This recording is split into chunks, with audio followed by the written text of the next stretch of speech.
ओम तत्सत्। श्रीमते रामचंद्राय नमः।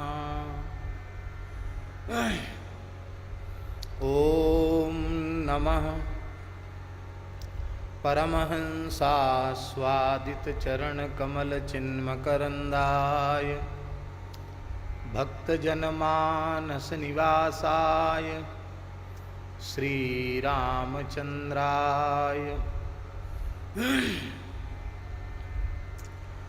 वागीशायस्य वदने लक्ष्मीर्यस्य च वक्षसि यस्यास्ते हृदये संवित्तं नृसिंहमहं भजे। विश्वसर्गविसर्गादि नवलक्षणलक्षितम्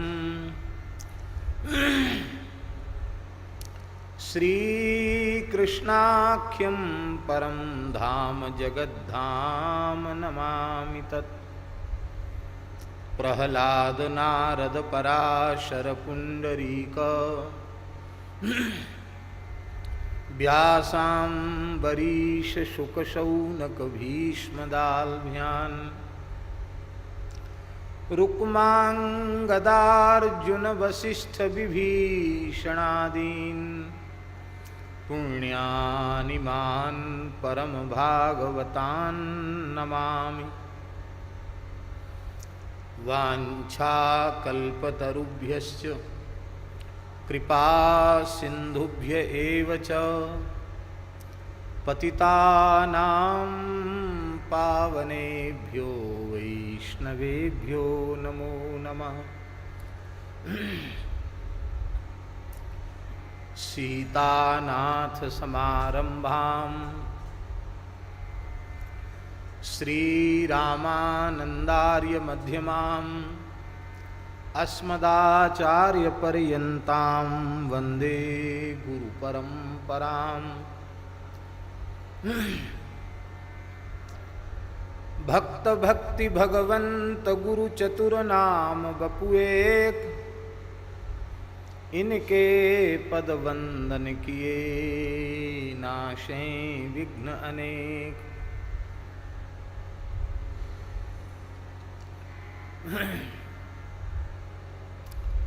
बंदौ गुरुपद कंज कृपा सिंधु नर रूप हरि, महामोह तम पुंज जासु बचन रवि कर निकर।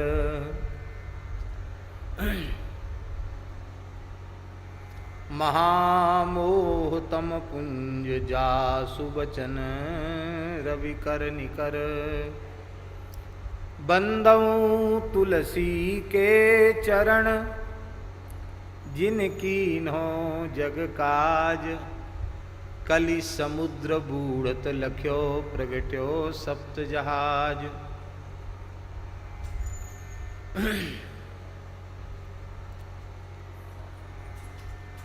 नमो राम गुरुदेव जू, जन त्रिकाल के बंद। विघ्न हरण मंगल करण, श्री रामदास आनंद। श्री राम जय जय राम। श्री राम जय जय राम।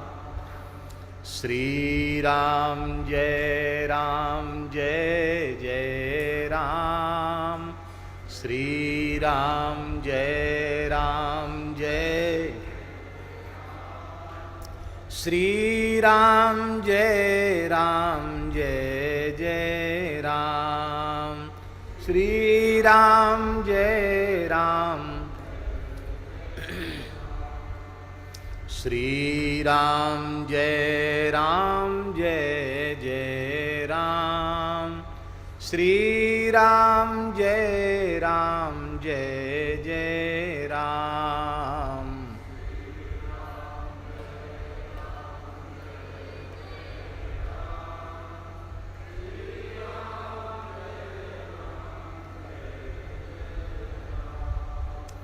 श्री राम जय जय राम, श्री राम जय जय राम, श्री राम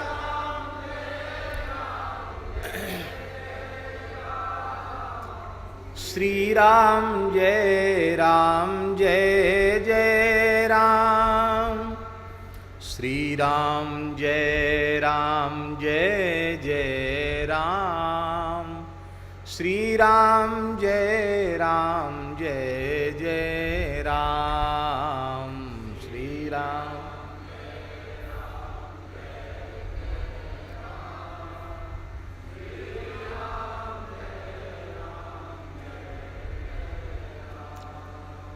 श्री राम जय जय राम, श्री राम जय जय राम,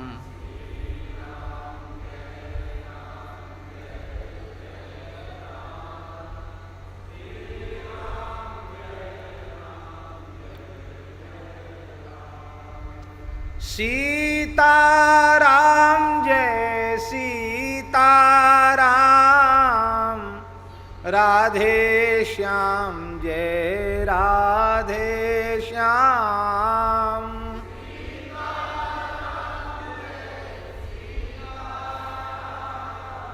राधे श्याम जय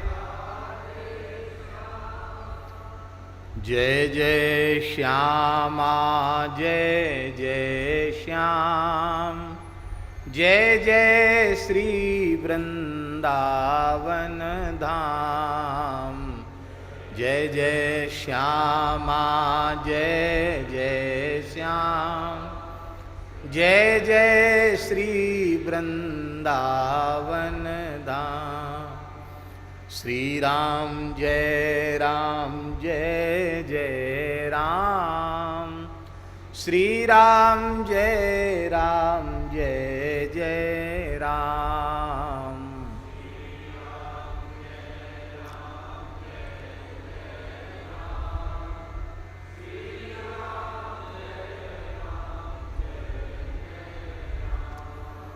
श्री राम जय जय राम, श्री राम जय जय राम,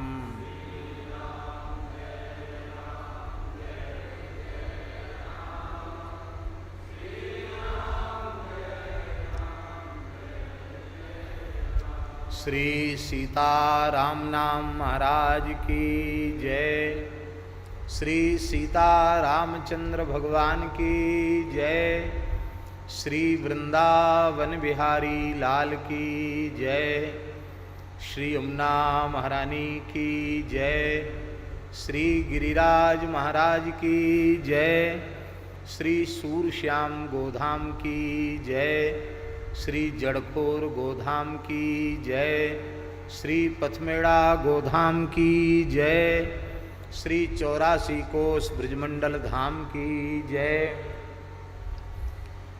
श्री सद्गुरुदेव भगवान की जय, परम पूज्य श्री प्रेम भिक्षु जी महाराज की जय, परम पूज्य श्री काश्मीरी बाबा जी महाराज की जय, श्री हनुमान जी महाराज की जय, सब संतन की जय, सब भक्तन की जय, सब विप्रन की जय, समस्त ब्रजवासीन की जय, गोस्वामी श्री तुलसीदास जी महाराज की जय, श्री विनय पत्रिका जी की जय, श्री हनुमान जी महाराज की जय, जय श्री राधे, जय श्री सीताराम, हर हर महादेव।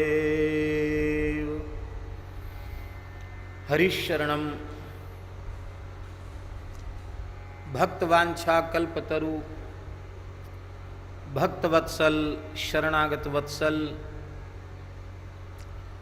दीनबंधु दया सिंधु कृपा सिंधु भगवान श्री सीताराम जी की महती कृपा करुणा से श्रीधाम वृंदावन में श्री यमुना पुलिन वंशीवट ज्ञान गुदरी श्री गोपीश्वर महादेव की सन्निधि में स्थित श्री मलुक पीठ के इस पवित्र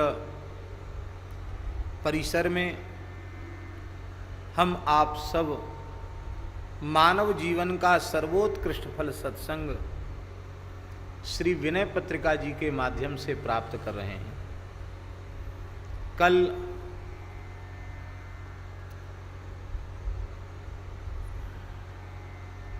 समय से आरंभ हो गया था सत्संग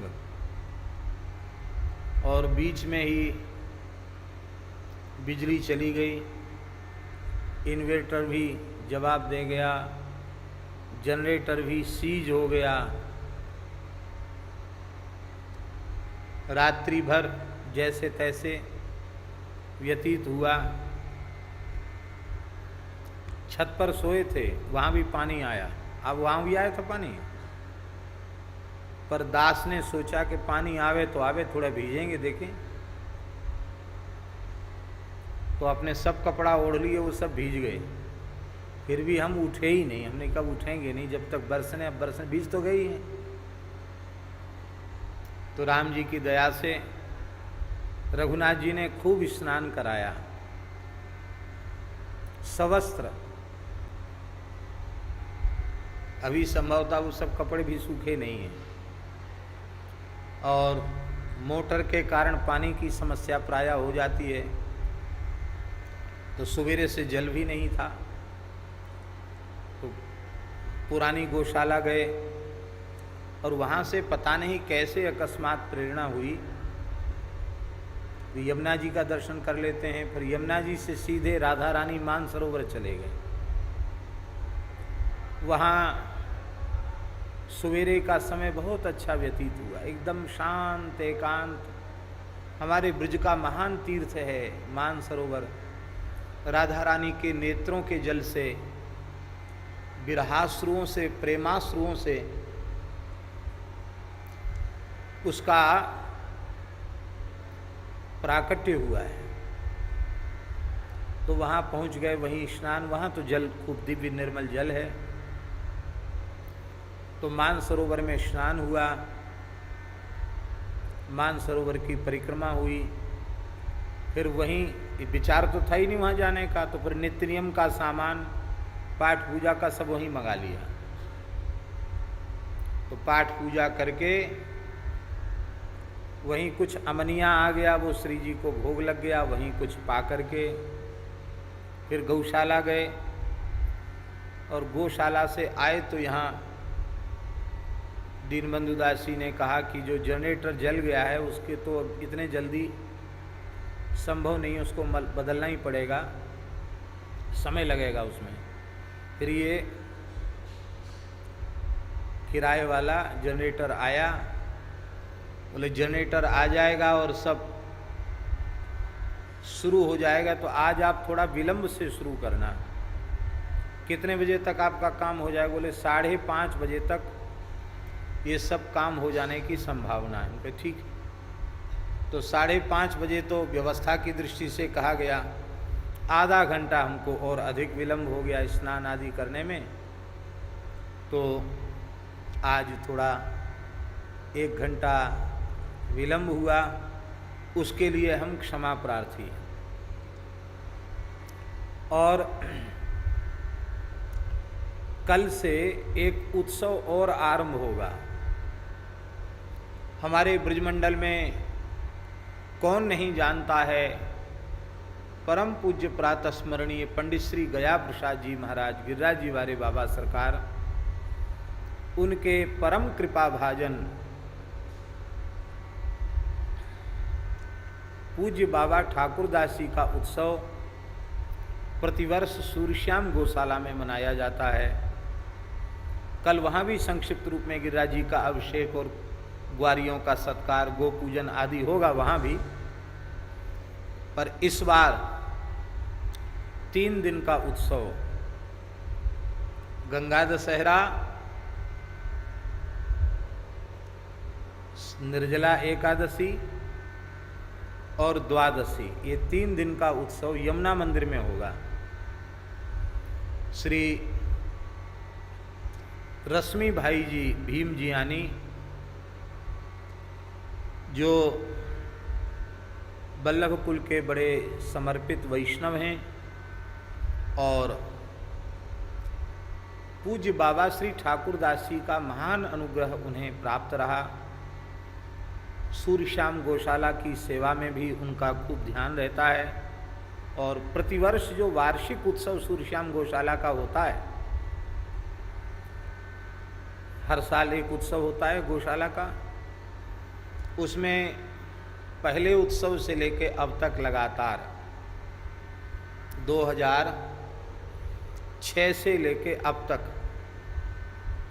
प्रतिवर्ष उत्सव के मनोरथी रश्मि भाई जी ही रहते हैं और 8 दिन तक पूरी गौशाला की सेवा, गायों का भंडारा, ब्रजवासियों का भंडारा, आखिरी दिन पूरे 7 कोस के संतों का भंडारा वे करते हैं। सब गोव्रती रसोई होती है।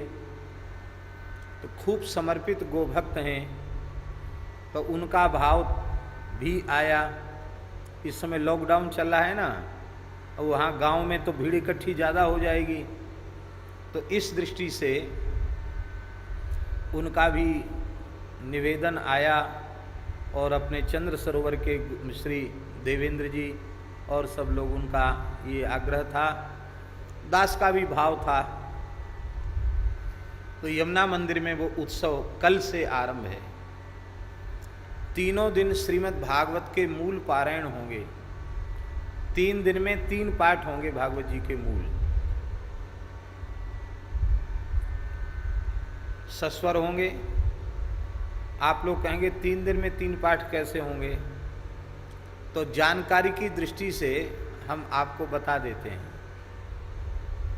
एक तो सप्ताह की विधि है ही, और एक विधि यह भी है कि एक दिन में संपूर्ण पारायण हो जाए, क्योंकि 7 जो सप्ताह पारायण के जो 7 विश्राम हैं, तो 7 ब्राह्मण बैठ जाएं और पहले दिन वाला पाठ, दूसरे दिन वाला, इसे 7 दिन वाला पाठ 7 ब्राह्मण बैठकर एक साथ कर लें, तो एक दिन में भी सप्ताह पाठ हो जाता है।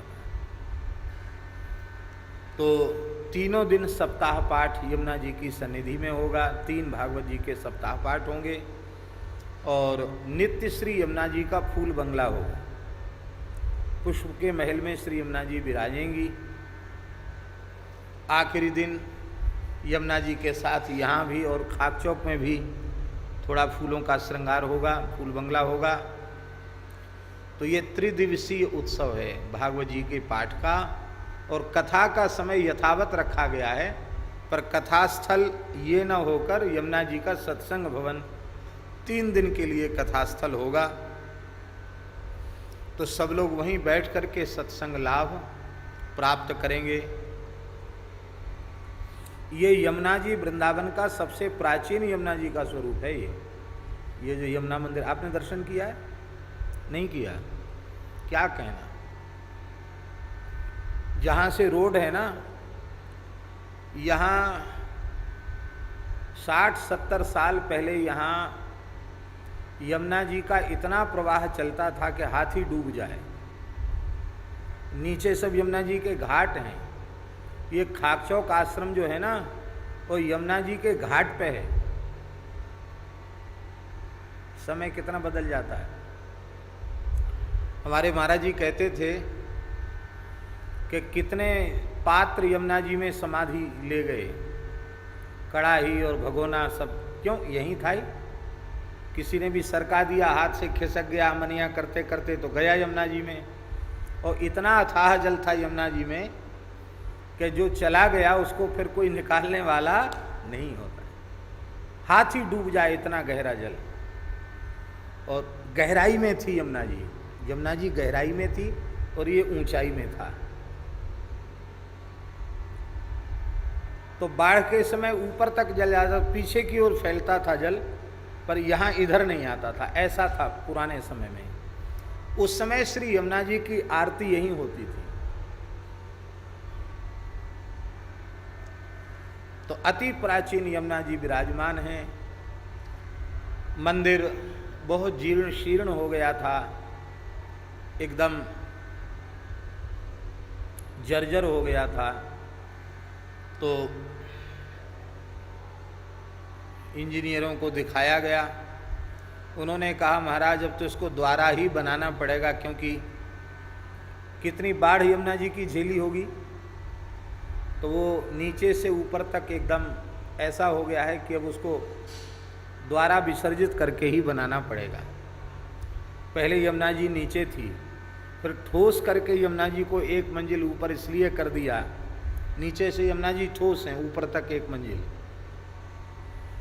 कि जिसमें कभी काल कोई और भयंकर भी बाढ़ आवे तो इस हिसाब से यमुना जी को ऊंचाई पर विराजमान किया गया है कि उनके स्वरूप को इधर उधर न करना पड़े। इस भाव से वो भाव मन में था। तो वो पुराने को विसर्जित करके नया बनाने की सेवा भी रश्मि भाई जी के मन में आई, अपने आप ही आई। हम तो कभी किसी से कहते नहीं हैं, पर बाबा की प्रेरणा हुई, गौ सेवा करते ही हो, गिरिराज जी की सेवा करते हो, यमुना जी की सेवा और कर। तो यमुना जी के पुनः यमुना जी वहाँ विराजमान हो गई। तो कल से हम लोग यमुना जी के चरणों में बैठ करके सत्संग करेंगे 5 बजे से, ठीक 5 बजे से। और जिन्हें अनुकूल हो वे सवेरे भी आकर के थोड़ी देर पाठ का दर्शन, यमुना जी के फूल बंगला का दर्शन, बंगला तो शाम तक भी रहेगा, तो दर्शन भी हो जाएगा बंगला का, लेकिन सुंदर श्री यमुना जी का त्रिदिवसीय उत्सव हम लोग मनाएंगे। तो कथा तो विनय पत्रिका की ही चलेगी, और हम बीच बीच में महापुरुषों का, पूज्य बाबा ठाकुरदास जी का महापुरुषों का स्मरण भी, पावन स्मरण कर लेंगे। अब अधिक समय न लेते हुए हम चर्चा का आरंभ कर रहे हैं।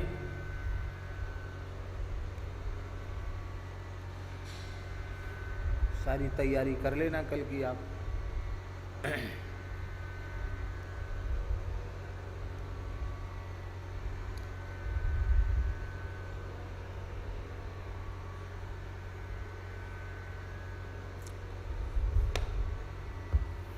बड़ी प्रसन्नता है कि भगवान ने हम लोगों को वृंदावन निवास का अवसर दिया है, और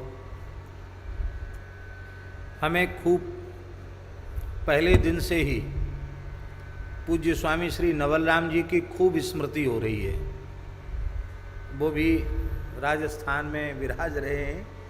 यदि वे वृंदावन में होते तो अवश्य ही उनका दर्शन नित्य प्रति हम लोगों को प्राप्त होता। श्री वृंदावन बिहारी लाल की जय। जय जय श्री राधे।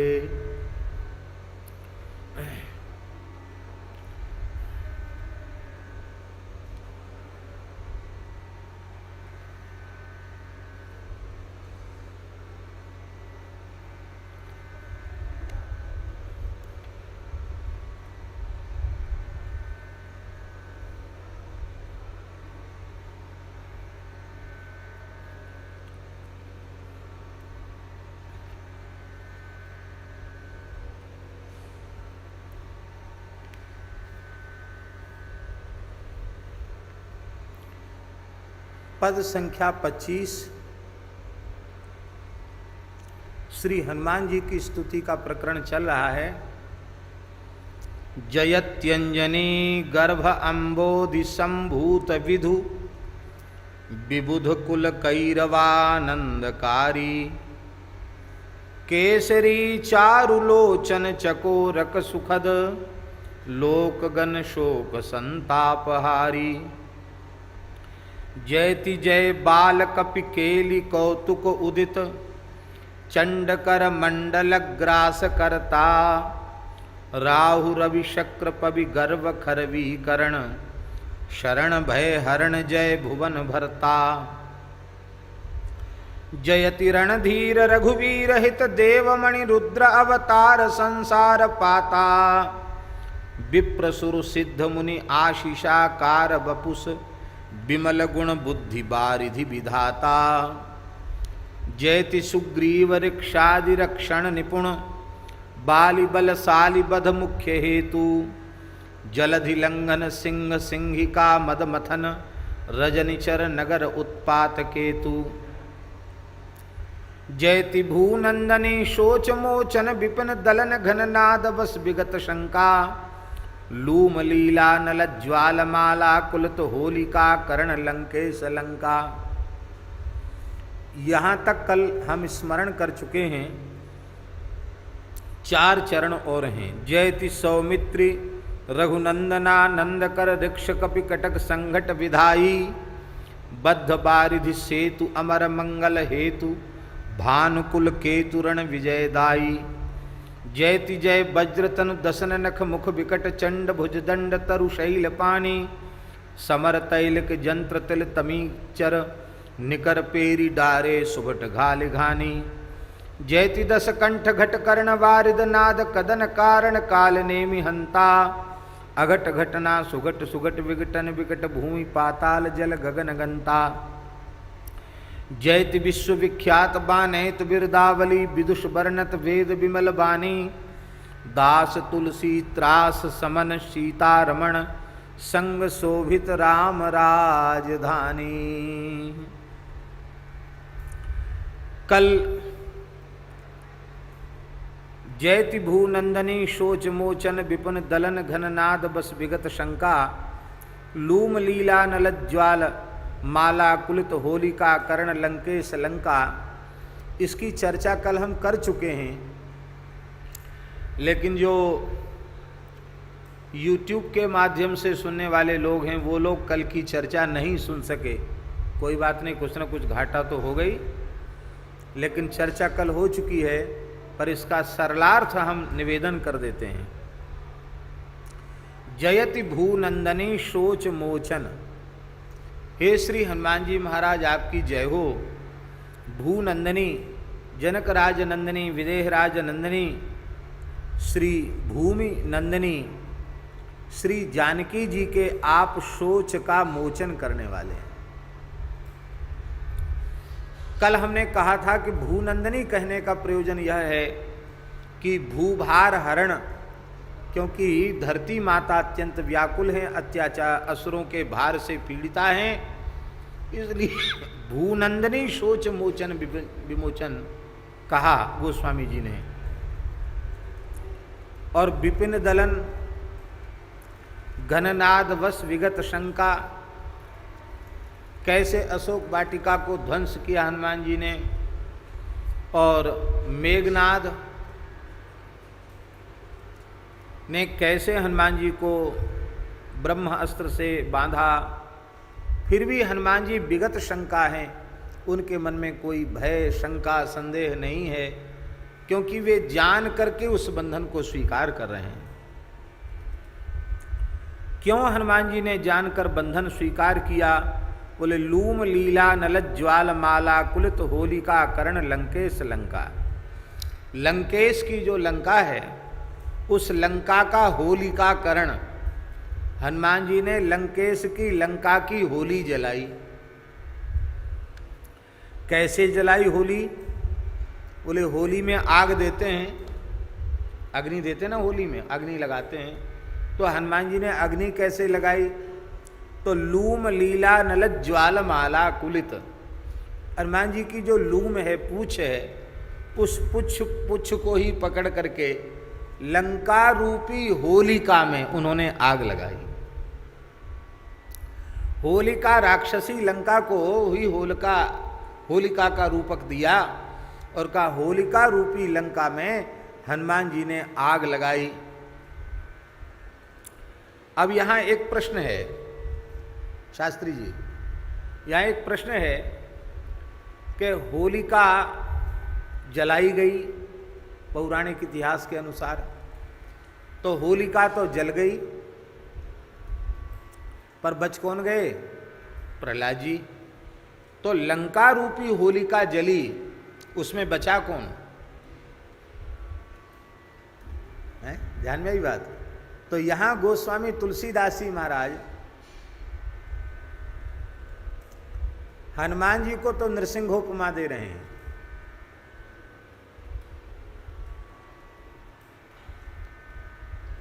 और श्री विभीषण जी को प्रहलाद जी की उपमा दे रहे हैं। जैसे होलिका जल गई,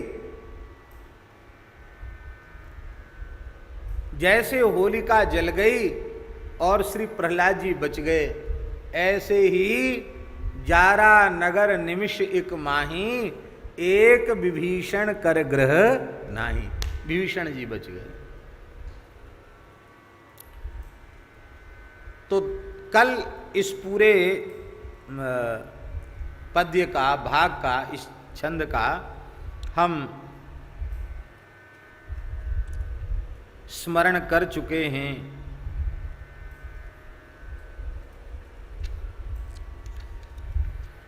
कल हमने एक बात कही थी कि गोस्वामी श्री तुलसीदास जी महाराज ने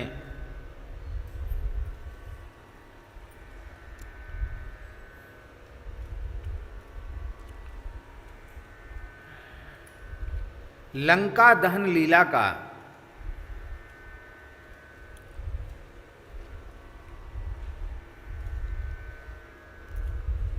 कवितावली में बहुत सुंदर निरूपण किया है।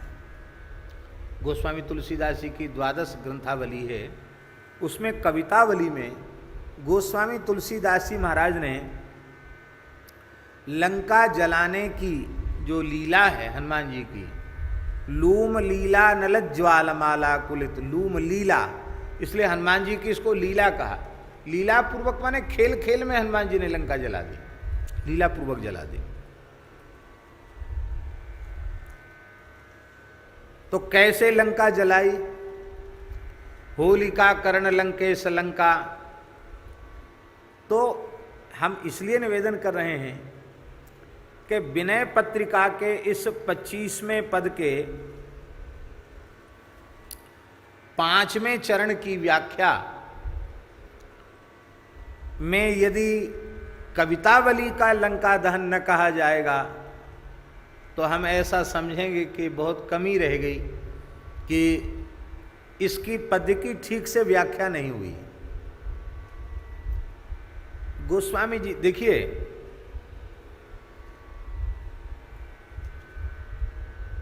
श्रीमद् भागवत भगवान कृष्ण द्वैपायन व्यास जी की अंतिम कृति है। अंतिम कृति होने के कारण सबसे महत्वपूर्ण है, सूत्रात्मक है, और श्रीमद् भागवत जी को ठीक से समझने के लिए भगवान व्यास की समस्त पूर्वकृत कृतियों का ठीक से अवलोकन करना होगा।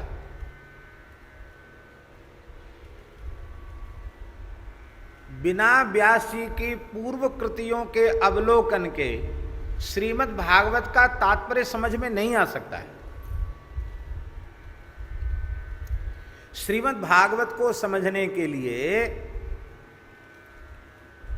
प्रत्येक भागवत के उपासक को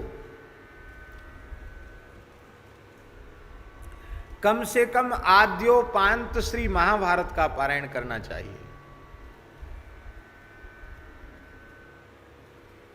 अब क्या करें, लोगों पे समय ही नहीं है, स्वाध्याय के लिए समय नहीं है। जब हम स्वाध्याय में समय नहीं देते हैं तो ग्रंथ के साथ हम न्याय नहीं कर पाते हैं। ग्रंथ की उपासना में अपराध बन जाते हैं। इसलिए दास का ऐसा मानना है कि आद्योपांत महाभारत का पारायण करें और फिर भगवान व्यास के द्वारा रचे हुए 17 पुराण, उनका भी मूल पारायण कर ले। क्या कहना, पुराण उपपुराण भी देख ले, पता तो चले कि भागवत जी में क्या विशिष्टता है। अथवा कौन से पुराण की किस कथा का संकेत भागवत में कहाँ है। भागवत में सारे पुराणों की कथाएं हैं किसी न किसी प्रकार से। अब ये तभी पता चलेगा जब पुराणों का आप पारायण करेंगे, उसके बिना वो पता ही नहीं चलेगा।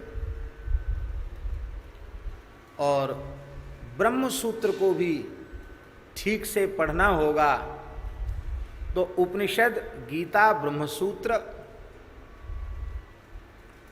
और 17 पुराण, महाभारत, इतने विषय को कम से कम ठीक से कोई विद्वान देखे और फिर हृदय प्रेमी हो, अनुरागी हो, भक्त हृदय हो, हृदय में वैष्णवता हो, श्री रामकृष्ण नारायण के प्रति अनन्य भाव हो, हरि गुरु संतों के चरणों में अगाध श्रद्धा हो, इतना सब एक साथ हो जाए तो श्रीमद् भागवत जी का यत्किंचित तात्पर्य समझ में आ सकता है।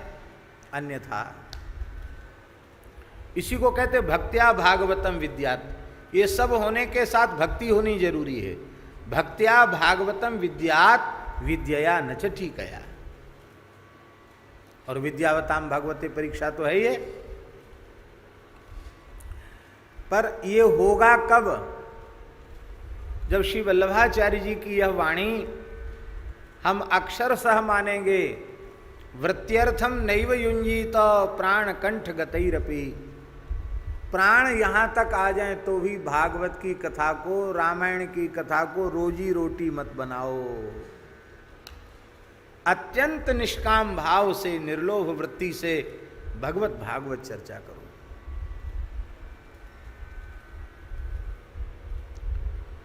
तो जैसे भागवत को समझने के लिए व्यास जी की पूर्व कृतियों का ठीक से अवलोकन आवश्यक है, ऐसे ही विनय पत्रिका को समझने के लिए, क्योंकि विनय पत्रिका गोस्वामी जी की अंतिम कृति है, गोस्वामी जी के एकादश ग्रंथों को ठीक से देखना जरूरी है। हम इसीलिए प्रार्थना कर रहे हैं कि हम विनय पत्रिका जैसे अत्यंत गुरु गंभीर ग्रंथ की चर्चा करने के योग्य नहीं हैं, हम उसके अधिकारी नहीं हैं।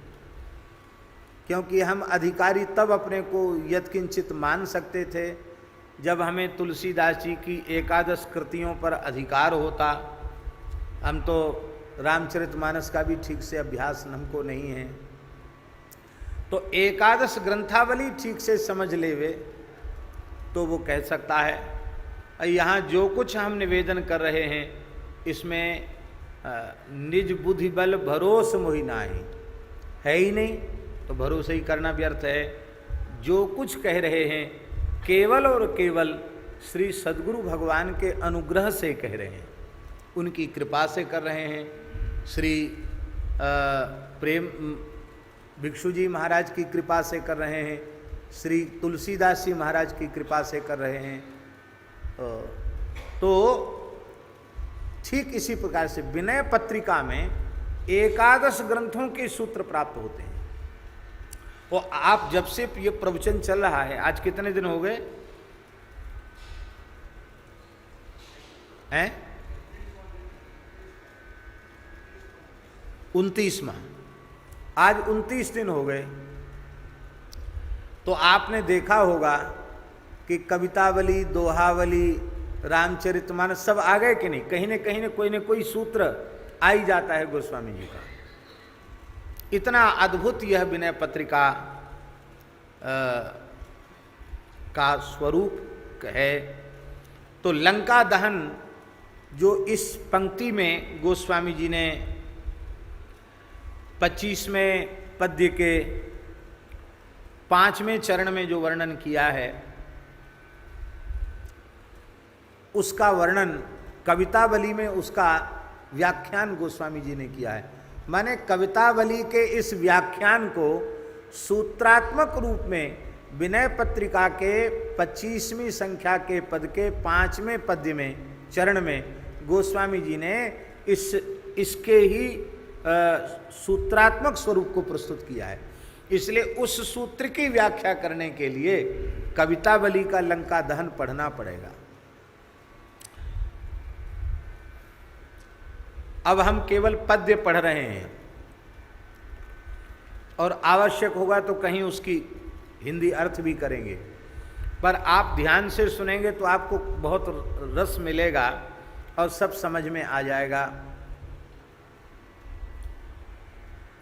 बसन बटोर बोर बोर तेल तमीचर, खोरी खोरी धाए आए बांधत लंगूर हैं। तैसो कपि कौतुकी डेरात ढीले गात कह के, लात के आघात सहे जी में कहे कूर है। बालक कारी कह के तारी दे दे गारी देत, पाछे लागे बाजत निशान ढोल तूर हैं। बालधी बढ़न लागी ठोर ठोर दीनी आगी, बिंधी की दवारी के धो कोटि सत सूर हैं। वाह! गोस्वामी जी कहते हैं कि बसन बटोर, पूरे लंका के कपड़े बटोर लिए गए। बटोरना जानते ना, एक कपड़ा कहीं लंका में छोड़ा नहीं गया, सारे कपड़े बटोर लिए गए। कल हमने दीनबंधु दास जी ने आनंद रामायण का भाव सुनाया तो हमने कल कहा था कि राक्षसों के भी कपड़े उतरवा लिए, तो सब बटोर लिए कपड़े। और तेल बोरी बोरी, तेल में बोर बोर करके और पूंछ पर बांधने लगे। खोरी खोरी धाई आई बांधत लंगूर हैं। दौड़ दौड़ करके, खोर खोर माने गली गली, गली गली से राक्षस दौड़ दौड़ करके हनुमान जी की पूंछ में कपड़ा बांधते हैं।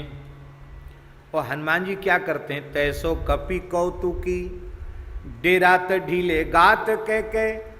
हनुमान जी ऐसे कौतुकी हैं, खिलाड़ी हैं कि कोई कपड़ा बांधता है, कुछ करता तो नहीं, ऐसे दुबक जाते हैं, ऐसे डर जाते हैं।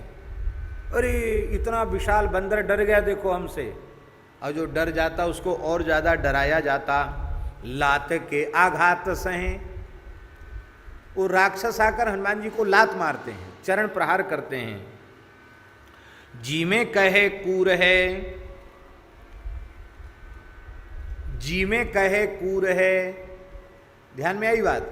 राक्षस जब लात मारते हैं तो हनुमान जी मन ही मन कहते हैं, अरे बड़े कायर हैं, मार लो लात, हमारा तो कुछ बिगड़ने वाला है नहीं। लेकिन तुम जो लात मार रहे हो और कपड़ा बोर बोर करके तेल में जो पूंछ से बांध रहे हो, उसका मैं महाचक्रवृद्धि व्याज, चक्रवृद्धि तो होता ही है, वो इसमें महा और लगा दो, महाचक्रवृद्धि ब्याज के सहित हम तुरंत उसका फल तुम्हें प्रदान करेंगे। बालक किलकारी कह के तारी दे दे गारी देत। बालक जो हैं किलकारी मारते हैं, ताली बजा बजा कर गारी देत, गाली देते हैं। गाली क्यों देते हैं? बोले राक्षसों के घर में गाली गलौज का वातावरण, तो जिनके घरों में गालियां दी जाती हैं उनके छोटे बच्चे अपने आप गाली देना सीख जाते हैं, उनको किसी विद्यालय में गाली की शिक्षा प्राप्त नहीं करनी पड़ती। देखो बुरो मत मानियो, ब्रजवासिन में प्रायः गाली देवे के संस्कार जन्मजात हुए, पर हम एक प्रार्थना करें, कुसंस्कार और कुरीति वाकु समादर देनो अच्छी बात नहीं है। आप तो पंडित हैं, विद्वान हैं, क्या आप गाली देने की बात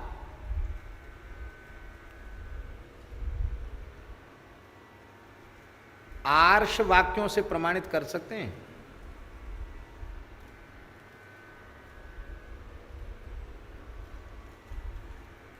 भैया हम तो ब्रजवासी, हमें तो गाली देवे को जन्मते ही अभ्यास है। जन्मते कहाँ ते अभ्यास है भैया? जन्मते कोई कछु पेटते सीख के आवे? घरों में जो गाली देने का वातावरण होता है तो उनको सीखते सीखते बच्चे गाली देना सीख जाते हैं।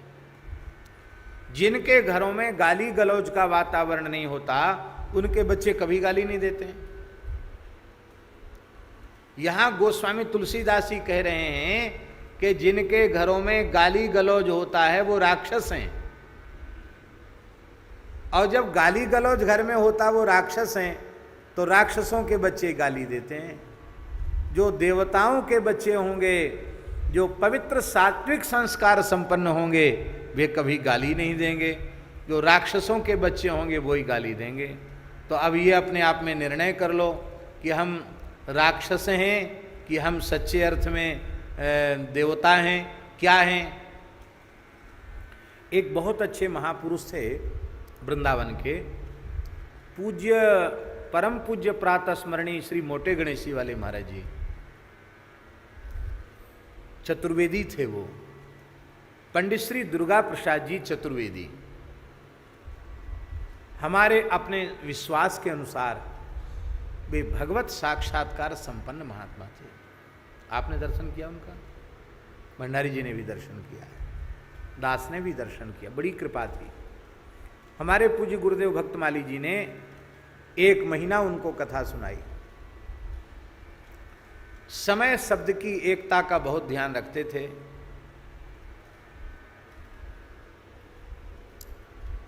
और वो मूल में मथुरा के ही चतुर्वेदी थे वो, पर उनके पूर्वज चले गए थे राजस्थान। राजस्थान में चोमू है ना, चोमू जयपुर के पास, और महाराज जी बाद में फिर इधर ही आ गए।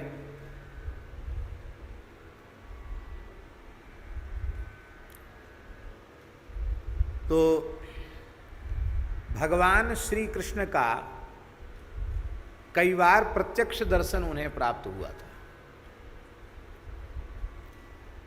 और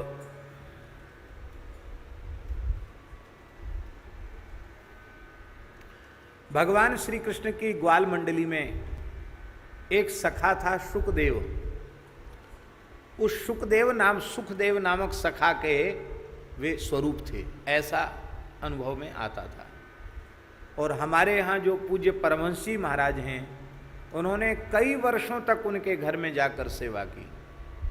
गौशाला में जो परमहंस जी महाराज विराजते हैं, उनके घर में बर्तन मांजना, घर में झाड़ू लगाना, उनके वस्त्र धोना, माताजी और पूज्य मोटे गणेशी वाले महाराज जी दोनों की सेवा वो करते थे। मंगलवार सत्संग करते थे, क्योंकि मंगलवार को मथुरा का बाजार बंद रहता था, तो मथुरा के कुछ लोग सुनने आते थे, इसलिए मंगलवार सत्संग होता था। हम भी कभी कभी सत्संग में जाते थे।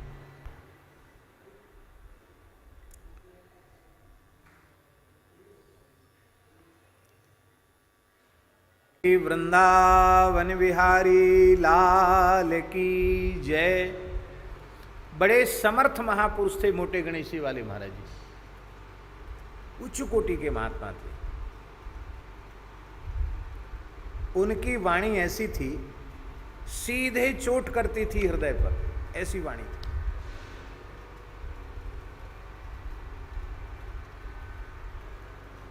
दंभ पाखंड छल तो उनके सामने टिके ही नहीं सकता था, ऐसे महात्मा थे। बड़े से बड़े लोगों को फटकार देते थे, अपने आप को धोखा मत दो, ऐसे थे। तो देखो, बुरो मत मानियो, ब्रजभाषा में चौबेन की ब्रजभाषा अलग प्रकार की हो, है कि नहीं। 84 कोस ब्रज में मथुरा में भी मथुरा के चतुर्वेदियों की भाषा अलग होती। तो मोटे गणेशी वाले महाराज जी वैसे तो शुद्ध हिंदी भी बोलते थे, पर ब्रजभाषा बहुत प्यारी बोलते थे, और उसमें भी मथुरा की लटक थी।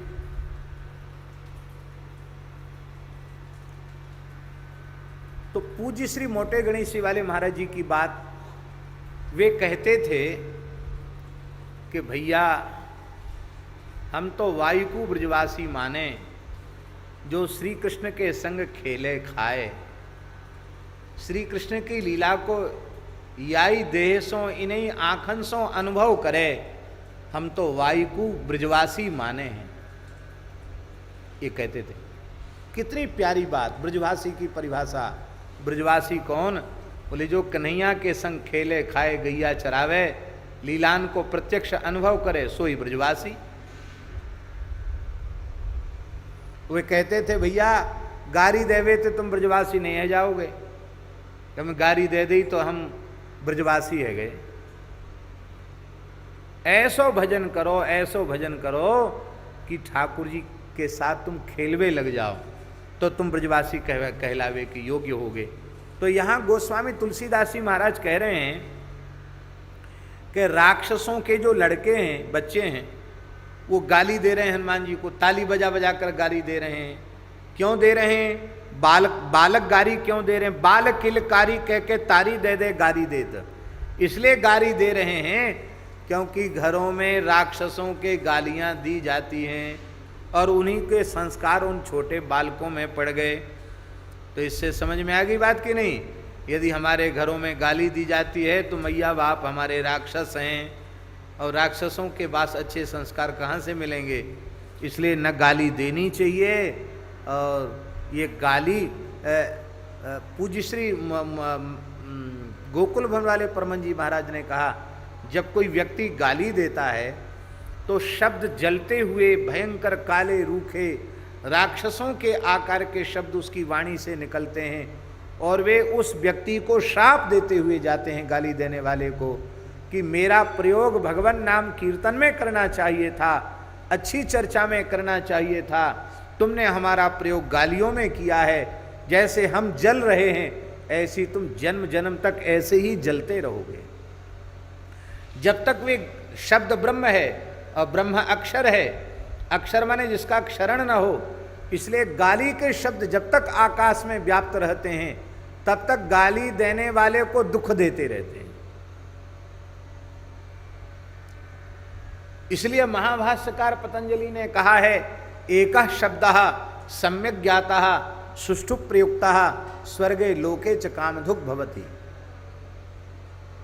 ते असुराः हेलय हेलय इति कुर्वन्तः परा बभूवु। महाभाष्यकार कह रहे हैं, ते असुरा, के असुरा?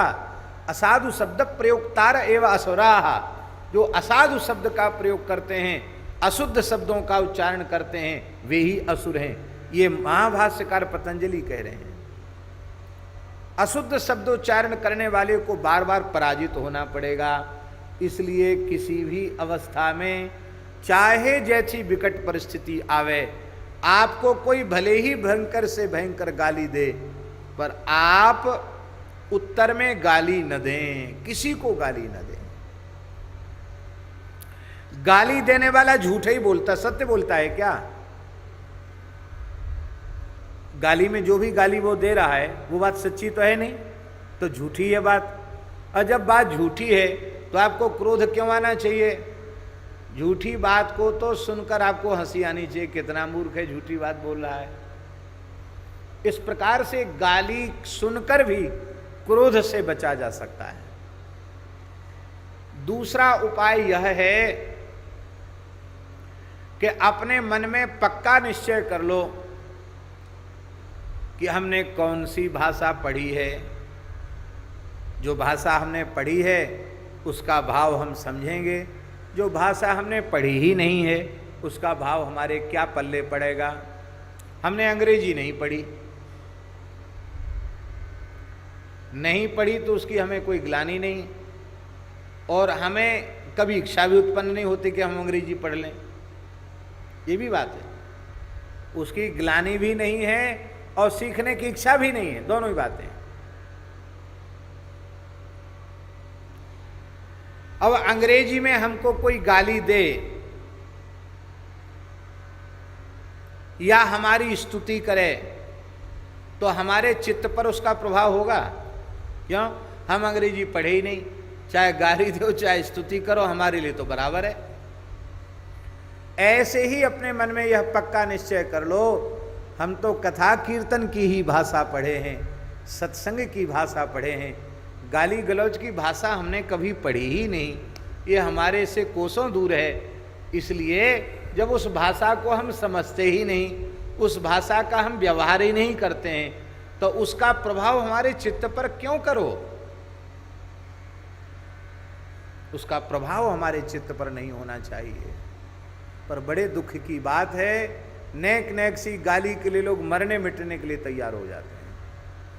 एक बार गाली देने का भी परिणाम कितने अनंत काल तक भोगना पड़ता है, क्योंकि जो आप कीर्तन करते हैं, वो नाम लेते हैं, वो अखंड होकर अक्षय होकर आकाश में रहता है।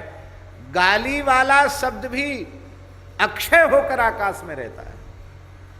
तो जब तक वह अनंत काल तक रहेगा तो अनंत काल तक आपको पीड़ित करता रहेगा। इसलिए किसी भी अवस्था में अपशब्दों का प्रयोग न करो, गाली न दो। तो भगवान की दया से, हाँ, अब एक बात और है, बहुत से लोग कहते हैं अमुक सिद्ध महात्मा बहुत गाली देते थे, गाली देते तो बड़े सिद्ध थे।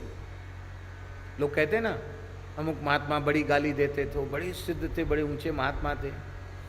तो हम प्रार्थना करते हैं कि उन सिद्ध का त्याग क्या था, उनकी तपस्या क्या थी, उनकी तितिक्षा क्या थी, साधना का उनका ऊंचा स्तर कितना था, उस सब से तो आपने प्रेरणा ली नहीं, उसको तो आपने अपनाया नहीं। केवल एक ही बात आपकी समझ में आई कि अमुक महात्मा गाली देते थे तो हम भी गाली दें। अरे राम राम, आपको स्मरण में होगा समावर्तन संस्कार के जो मंत्र हैं, पिताजी, समावर्तन संस्कार के जो मंत्र हैं, उन समावर्तन संस्कार में, उपनयन संस्कार में आचार्य यज्ञोपवीत संस्कार संपन्न द्विजाति बालकों को गुरुकुल में प्रवेश जिन्होंने पाया है, उन बालकों को वो स्पष्ट आज्ञा देता है आचार्य, ये मेन वद्यानि ते त्वया चरितव्यानि नेतराणि। आचार्य कहता है कि जो मेरे कार्य शास्त्र सम्मत हो, अनिंदित जो मेरा व्यवहार हो, उस व्यवहार को तुम सीखना हमसे। हमारे में कोई दोष है, हमारा कोई अशास्त्रीय निंदित व्यवहार है, उस व्यवहार को गुरुजी ऐसा करते थे तो हम भी ऐसा करें, ऐसा अपने जीवन में कभी मत अपनाना। हमारे शास्त्र सम्मत आचरणों को तुम लेना। शास्त्र विरुद्ध आचरण कथनचित हम में कोई दिखाई पड़ जाए तो उसको तुम अनुकरण नहीं करना कि गुरुजी तो तम्बाकू खाते, गुरुजी भांग खाते, तो हम भी उनकी नकल लें। हमारे मथुरा वाले गुरुजी, प्रधानाचार्य जी, परम पूज्य गुरुजी श्री पंडित श्री मुरारी लाल जी चतुर्वेदी जी, हमारे ऊपर बहुत प्रेम था उनका। बाबा कह के हमको बोलते, बाबा आए गए हो? हाँ बाबा आए गए। और वो एक लुटिया, और लुटिया में उबली भई भंग, और गमछा के एक छोर में कुछ मुनक्का बादाम वगैरह ये, और संध्या को रोज विद्यालय में एक सेवक था, बढ़िया से घोटता था, और फिर वो पा करके वहाँ स्नान करते थे, बोरिंग थी, बढ़िया से स्नान करके और बढ़िया गोपी चंदन को थोपा, ब्रजवासी थोपा चंदन लगायो और सुंदर रोरी से बल्लभ कुली तिलक लगाए, और फिर यहाँ से वो जाते थे, नित्य उनका नियम था। और इतना अच्छा पढ़ाने का ढंग था उनका। अब हमारे ऊपर बड़ा उनका स्नेह था, बहुत स्नेह था। माने हम साहित्याचार नहीं करना चाहते थे, पर उन्होंने कहा कि बाबा तू हमारे पास ना पढ़ो तो तुम साहित्याचार्य करो। तो हम साहित्याचार्य उनकी आज्ञा से किया, और उन्होंने हमको रस गंगाधर आदि, ध्वन्यालोक, रस गंगाधर, ये सब बड़े प्रेम से पढ़ाए। यद्यपि उन्होंने जितने बढ़िया से पढ़ाए उतना बढ़िया हम पढ़ नहीं पाए, लेकिन उन्होंने बड़ी कृपा की। अब हम एक इसलिए उनका स्मरण कर रहे हैं, कोई इतना बढ़िया पढ़ाते थे, अब हम उनका यही गुण ले लें, रोज भंग छानने वाला, तो ये तो अच्छी बात नहीं है। और ना वो कभी ऐसा कहते थे कि तुम भी एक गोली ले लो, कभी नहीं कहते थे। ये नहीं कहते थे कि भाई हम भी। और व्यसनी लोग कैसे होते हैं, चिलम पीने वाले लोग, छोटे छोटे बच्चों को चिलम सिखा देंगे।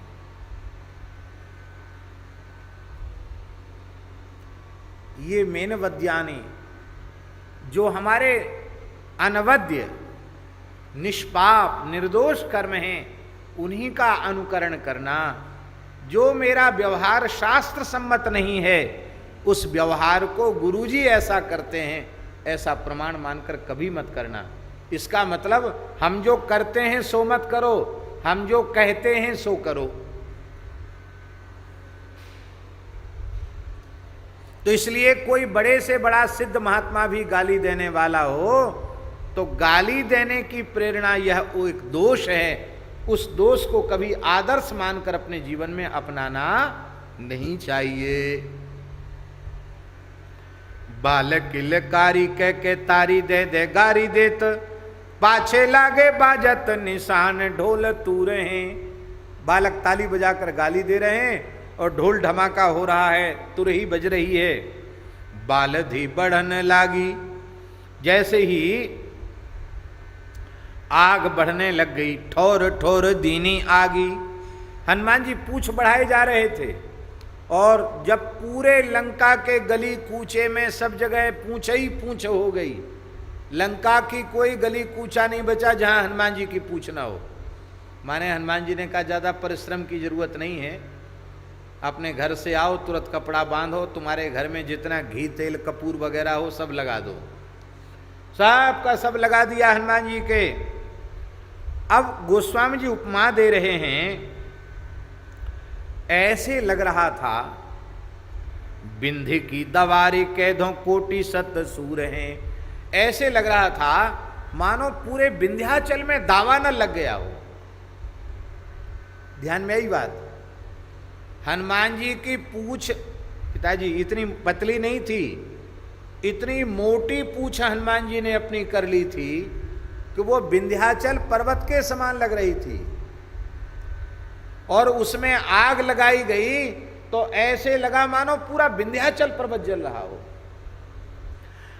कैदों कोटि सत सूर हैं, अथवा ऐसा लगता था मानो करोड़ों सूर्य एक साथ उग आए हों, इतना तीव्र प्रकाश था। अब तो महाराज लाए लाए आगे भागे बाल जाल जल जहां तहां, लघु है निवक गिरु मेरी तो विशाल भो। अभी तक तो हनुमान जी ने पूछी ही मोटी करी थी, बढ़ाई थी। अब जैसे ही आग लगी तो उस प्रचंड अग्नि को देखकर राक्षस बालक सब भागने लग गए। हनुमान जी ने अपने शरीर को ऐसे किया और निबुक गए। निबुकना जानते ना, निबुक जाना, निबुकना नहीं जानते? जैसे क्या कहेंगे हिंदी में उसको, हैं? हाँ, जैसे रस्सी बंधी हुई है और रस्सी का मुंह ढीला हो गया तो निबुक गई, उससे निकल गई। घड़े के मुंह में रस्सी बंधी थी और आप उसको जल भर रहे थे, तब तक उसके मुंह का बंधन ढीला पड़ गया और वो निबुक गई। तो निबुकती कैसे है रस्सी? घड़ा तो यथावत है और रस्सी का मुंह बड़ा हो गया तो वो निबुक जाएगी। तो हनुमान जी पहले तो अपना शरीर इतना चुस्त और दुरुस्त किए हुए थे कि वो रस्सियां जकड़ के बंधी हुई थी। अब हनुमान जी ने अपने शरीर को इतना छोटा ढीला कर दिया, वो निबुक करके सारा रस्से, सन के जो रस्से बंधे हुए थे वो सारे रस्से हनुमान जी के शरीर से निकल के नीचे गिर गए। और जैसे ही नीचे गिर गए तो गिरी मेरु ते विशाल हो, सुमेरु पर्वत से भी विशाल हनुमान जी हो गए। कौतुकी कपिस कूद कनक कंगूरा चढ़ो, रावण भवन चढ़ी ठाड़ोते ही काल भो। हनुमान जी छलांग लगा करके कंगूरा पर चढ़ गए, स्वर्ण कंगूरा पर चढ़ गए। कहाँ चढ़ गए? बोले रावण भवन चढ़ी ठाड़ोते ही काल भो। रावण के भवन पर ही हनुमान जी सबसे पहले चढ़े, सबसे पहले रावण के भवन पर ही चढ़े। देखो एक ये न्याय है, ये नीति है। आप छोटे मोटे बदमाशों को ठीक करना चाहते हो तो उनका जो गुरु हो ना, अव्वल दर्जे का, प्रथम श्रेणी का, उसको पहले दुरुस्त कर दो, ठीक कर दो, तो जो बड़ा ठीक हो जाएगा तो छुट भैया तो अपने आप लाइन पे आ जाएंगे। यही बात हनुमान जी ने कहा, जिस रावण ने पूंछ में आग लगाने का आदेश दिया है, सबसे पहले इसी को मजा चखाना चाहिए, तो अपने आप छोटे मोटे तो अपने आप समझ जाएंगे। तुलसी बिराजो व्योम बालधि पसार भारी, देखी हाहारात भट्ट कालू सो कराल भो। हनुमान जी अपनी पूंछ को ऐसे ऐसे घुमाया, ऐसे ऐसे। ओ महाराज देख करके झरझर झरझर आग जल रही है, उसको देख करके वो भट्ट बड़े बड़े वीर हाहाकार करने लगे, हाहाकार करने लगे। और हनुमान जी ने इतना भयंकर स्वरूप धारण किया, काल सो कराल वो। कैसा हनुमान जी का स्वरूप है? हनुमान बाहुक में स्वर्ण शैल संकाश कोटि रवि तरुण तेज घन, उरु विशाल भुज दंड चंड नख वज्र वज्रतन, पिंग नयन भ्रकुटी कराल रसना दसनानन, कपिस केस करकस लंगूर खल दल बल भानन, कह तुलसीदास बस जासु उर, मारुत सुत मूरति बिकट, संताप पाप ते ही पुरुष पही सपने नहीं आवत निकट। मारुत सुत मूरति बिकट, ऐसे ऐसे लगा मानो लंका पर साक्षात महाकाल चढ़ाई करने आ गया हो, ऐसी हनुमान जी की शोभा हो रही है। तेजो को निधाने मानो कोटुक कृसान भान, नख बिकराल मुख तैसोरिस लाल भो। ऐसे लगता था मानो करोड़ों गुनी आग, करोड़ों गुने सूर्य प्रकट हो गए हों, वो सब आग उगल रहे हों।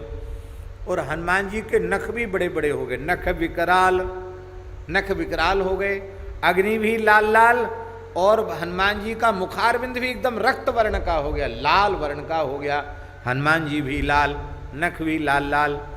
ऐसे लगता था मानो आज साक्षात नरसिंह भगवान प्रकट होकर के लंका जला रहे हो, ऐसी शोभा हो रही थी। बालधि विशाल विकराल ज्वाल जाल, मानो लंक लील वे को काल रसना पसारी है। कैदों व्योम बीथिका भरे हैं भूरी धूम केतु, वीर रस वीर तरवार सो उघारी है। क्या उपमा दी है गोस्वामी जी ने, धन्य है। तुलसी सुरेश चाप कैदो दामुनि कलाप, कैदो चली मेरु ते कृसानु सारी भारी है। देखें जातु धाने अकुलानी कहें, कानन उजारो अब नगर प्रजारी है। हनुमान जी की विशाल पूंछ ऐसी दिखाई पड़ती थी मानो लंका को निगल जाने के लिए काल ने अपनी लीलवे को रसना पसारी है, मानो काल ने अपनी जीभ निकाल दी हो आगे। ऐसे हनुमान जी की पूंछ निकली हुई थी, आग लपट रही थी। कैदो व्योम बीथिका, अथवा ऐसा लगता था कि व्योम बीथिका में आकाश की गलियों में हजारों धूमकेतु एक साथ उदित हो गए हों। धूमकेतु क्यों? क्योंकि विनय पत्रिका में केतु ग्रह की उपमा गोस्वामी तुलसीदास जी महाराज दे चुके हैं। रजनिचर नगर उत्पात केतु, तो एक केतु ग्रह नहीं, न जाने कितने धूमकेतु के रूप में ऐसे लगता है हनुमान जी की वो पूंछ दिखाई पड़ रही है। अथवा ऐसा लगता है वो पूंछ नहीं है, वो जलती हुई तलवार हनुमान जी के हाथ में। हनुमान जी अपनी पूंछ अपने हाथ से पकड़े हैं, पूंछ को ऐसे कर रहे हैं, तो ऐसे लगता है मानो पूरी लंका की बलि देने के लिए हनुमान जी तलवार उठा रहे हैं। ऐसी शोभा हनुमान जी की होती है। अथवा ऐसे लगता है कि मानो बड़े बड़े इंद्रधनुष आकाश में प्रकट हो गए हों, ऐसी शोभा होती है। बिजली का समूह है। अथवा ऐसा लगता है कि सुमेरु पर्वत से आग की नदी बह रही है। हाँ हाँ, अब तो महाराज राक्षसियां कहने लगे, देखें जातु धानी अकुलानी कहें, कानन उजार्यो अब नगर प्रजारी है। पहले तो इसने बगीचा उजाड़ा, अब ये नगर को जलाएगा, बानेगा नहीं। अब जहां तहां बुबुक बिलोक बुबुकारी देत, जरत निकेतु धावो धावो लागी आगी रे। कहाँ तातु मातु भ्रात भगनी भामिनी भाभी, छोटे छोटे छोहरा अभागे भोंडे भागी रे। हाथी छोरो घोड़ा छोरो महिष वृषभ छोरो छेरी छोरो छोवे सो जगावो जाग जाग रे तुलसी बिलो के अकुलानी जा तू धानी कहें बार बार कहूं पिय कपि सोना लागे रे। क्या अद्भुत वर्णन है गोस्वामी जी का, धन्य है। जैसे ही आग लगी राक्षस कहते भागो भागो भागो, आग लगी आग लगी आग लगी, अरे देखो हमारा जल कर गया, उसके घर में आग लग गई, उसके घर में आग लग गई, हल्ला मच गया। और क्या कहते, अरे अभागे, अरे मैया कहाँ गई, अरे बाप कहाँ गया, भैया कहाँ गई, बहन कहाँ, भैया कहाँ गया, बहन कहाँ गई, भामिनी भाभी, भाभी कहाँ गई, भौजाई कहाँ गई, लड़के बच्चे कहाँ हैं, अरे खोलो खोलो, अरे गंवार क्या कर रहे हो, हाथी खोलो घोड़ा खोलो, हैं सब छोड़ दो, भैंस छोड़ दो, छेरी छोड़ो, बकरी छोड़ दो, गाय छोड़ दो, ये बात नहीं लिखी है। बोलो वृंदावन बिहारी। इसका मतलब भैंस तो थी उनके यहाँ, छेरी बकरा तो थे, गाय नहीं थी। बोलो भक्तवत्सल भगवान की जय। इसका मतलब है गैया रखे सो देवता और भैंस बकरिया रखे सो राक्षस। बोलो भक्तवत्सल भगवान की जय। गोस्वामी तुलसीदास जी कहते हैं राक्षसियां चिल्ला चिल्ला कर कह रही थी कि हमने पहले ही कहा था इस बंदर से अटको मत, लेकिन तुमने हमारी बात नहीं मानी, बंदर के मुंह लग गए, अब भोग लो उसका परिणाम, आज अब कोई बचने वाला नहीं है। ये देख करके रावण को बड़ा क्रोध आया, अरे इसने तो उल्टे हमको ही कई गुना दंड इसने दे दिया, हमने इसको क्या दंड दिया। तो रावण क्या कर रहा है, बड़ा अद्भुत वर्णन है। देखी ज्वाला जालू हाहाकार दस कंध सुनी, कहो धरो धरो आए वीर बल धाये वीर बलवान है, लिए सूल सेल पास परिग प्रचंड दंड भाजन सनीर धीर धरे धनुवान है, तुलसी समिध सोज लंक यज्ञ कुंड लख जातुदान पुंगी फल जब तिल धान है, श्रुवासो लंगूल बल मूल प्रतिकूल हवि स्वाहा महा हा की होने हनुमान है। क्या अद्भुत वर्णन है। कहते हैं वो उस भयंकर अग्नि को देखकर रावण ने कहा, अरे भाई क्या कर रहे हो, खेल देख रहे हो, तमाशा देख रहे हो, पकड़ो पकड़ो बंदर को पकड़ो। रावण ने जैसे ही चिल्लाकर आवाज लगाई तो बड़े बड़े वीर योद्धा राक्षस त्रिशूल लेकर के, बर्छी लेकर के, अनेक अस्त्र शस्त्र लेकर के और पानी के बर्तन लेकर के, पानी भरे भरे को आग बुझाना है वो सब लेकर के, और वो सब आए वहां, धनुष बाण लेकर के आए, हनुमान जी को ऊपर वार करने लगे। हनुमान जी ने क्या किया, हनुमान जी ने लंका को तो अग्नि कुंड बना लिया और उन राक्षसों को जो आ गए थे उनको समिधा बना लिया। और वो राक्षसगण क्या थे, वो लंका तो ईंधन हो गया, और राक्षसगण क्या थे, बोले जातु धान पुंगी फल जब तिल धान है। ये पुंगी फल सुपारी जौ तिल धान ये सब साकिल्य, बोले ये अग्नि कुंड है, ये साकिल्य हैं। और उसमें श्रुवा होता है, घी की आहुति मुख्य होती है। वो श्रुवा कौन है, बोले श्रुवा सो लंगूल। वो ऐसी पूछ हनुमान जी की है, लगता श्रुवा से आहुति स्वाहा, वो श्रुवा का काम उनकी पूछ कर रही है। बल मूल प्रतिकूल हवि, और हनुमान जी महाराज जो हैं बलवान शत्रु ही उसका हविष्य हैं, और हनुमान जी स्वाहाकार कर रहे हैं, स्वाहा। ये स्वाहा क्या है, बोले हनुमान जी जो गर्जना कर रहे हैं, हाँक दे रहे हैं जो हनुमान जी, वो हनुमान जी की हाँक ही स्वाहा है। अब तो महाराज रावण को और क्रोध हो गया, तो गाजो कपि गाज, जो गाज माने जैसे गाज जानते हो ना, ये बिजली कड़कती है उसको गाज कहते, गाज गिरना। तो गाज गिरती तो कितनी जोर की आवाज होती है, ऐसी हनुमान जी बोलते हैं तो सैकड़ों सैकड़ों गाज गिर रही है, ऐसी आवाज हनुमान जी के मुखारबिंद से प्रकट होती है। उस गाज को सुन करके, और उस गाज के मध्य में उस विशाल अग्नि की ज्वाला में हनुमान जी खड़े हैं। गाजो कपि गाज जो विराजो ज्वाल जाल जुत भाजे वीर धीर अकुलाए उठो रावणो। अब तो हनुमान जी की विकराल गर्जना सुन के स्वरूप देख करके वीर भागने लगे। अब तो रावण और अकुला गया। धावो धावो धरो सुनी धाये जातु धान धारे, बारी धारा उलद जलदु जोन सावनो। तो लपट झपट झहराने हहराने बात, बहराने भट पर प्रबल परावनो। ढकनी ढकेली पेली सचिव चले ले ठेली, नाथ न चले गो बलु अनल भयावनो। रावण ने कहा दौड़ो दौड़ो, पकड़ो पकड़ो भाई इस बंदर को, तुम लोग इतने लंका वासी क्या कर रहे हो, तमाशा देख रहे हो, पकड़ो इसको। हनुमान जी ने उनको थोड़ा सा पूंछ से झुलसा दिया, लो प्रसाद लो। जैसी झुलसा दिया अब तो महाराज वो घबरा कर वहां से भाग खड़े।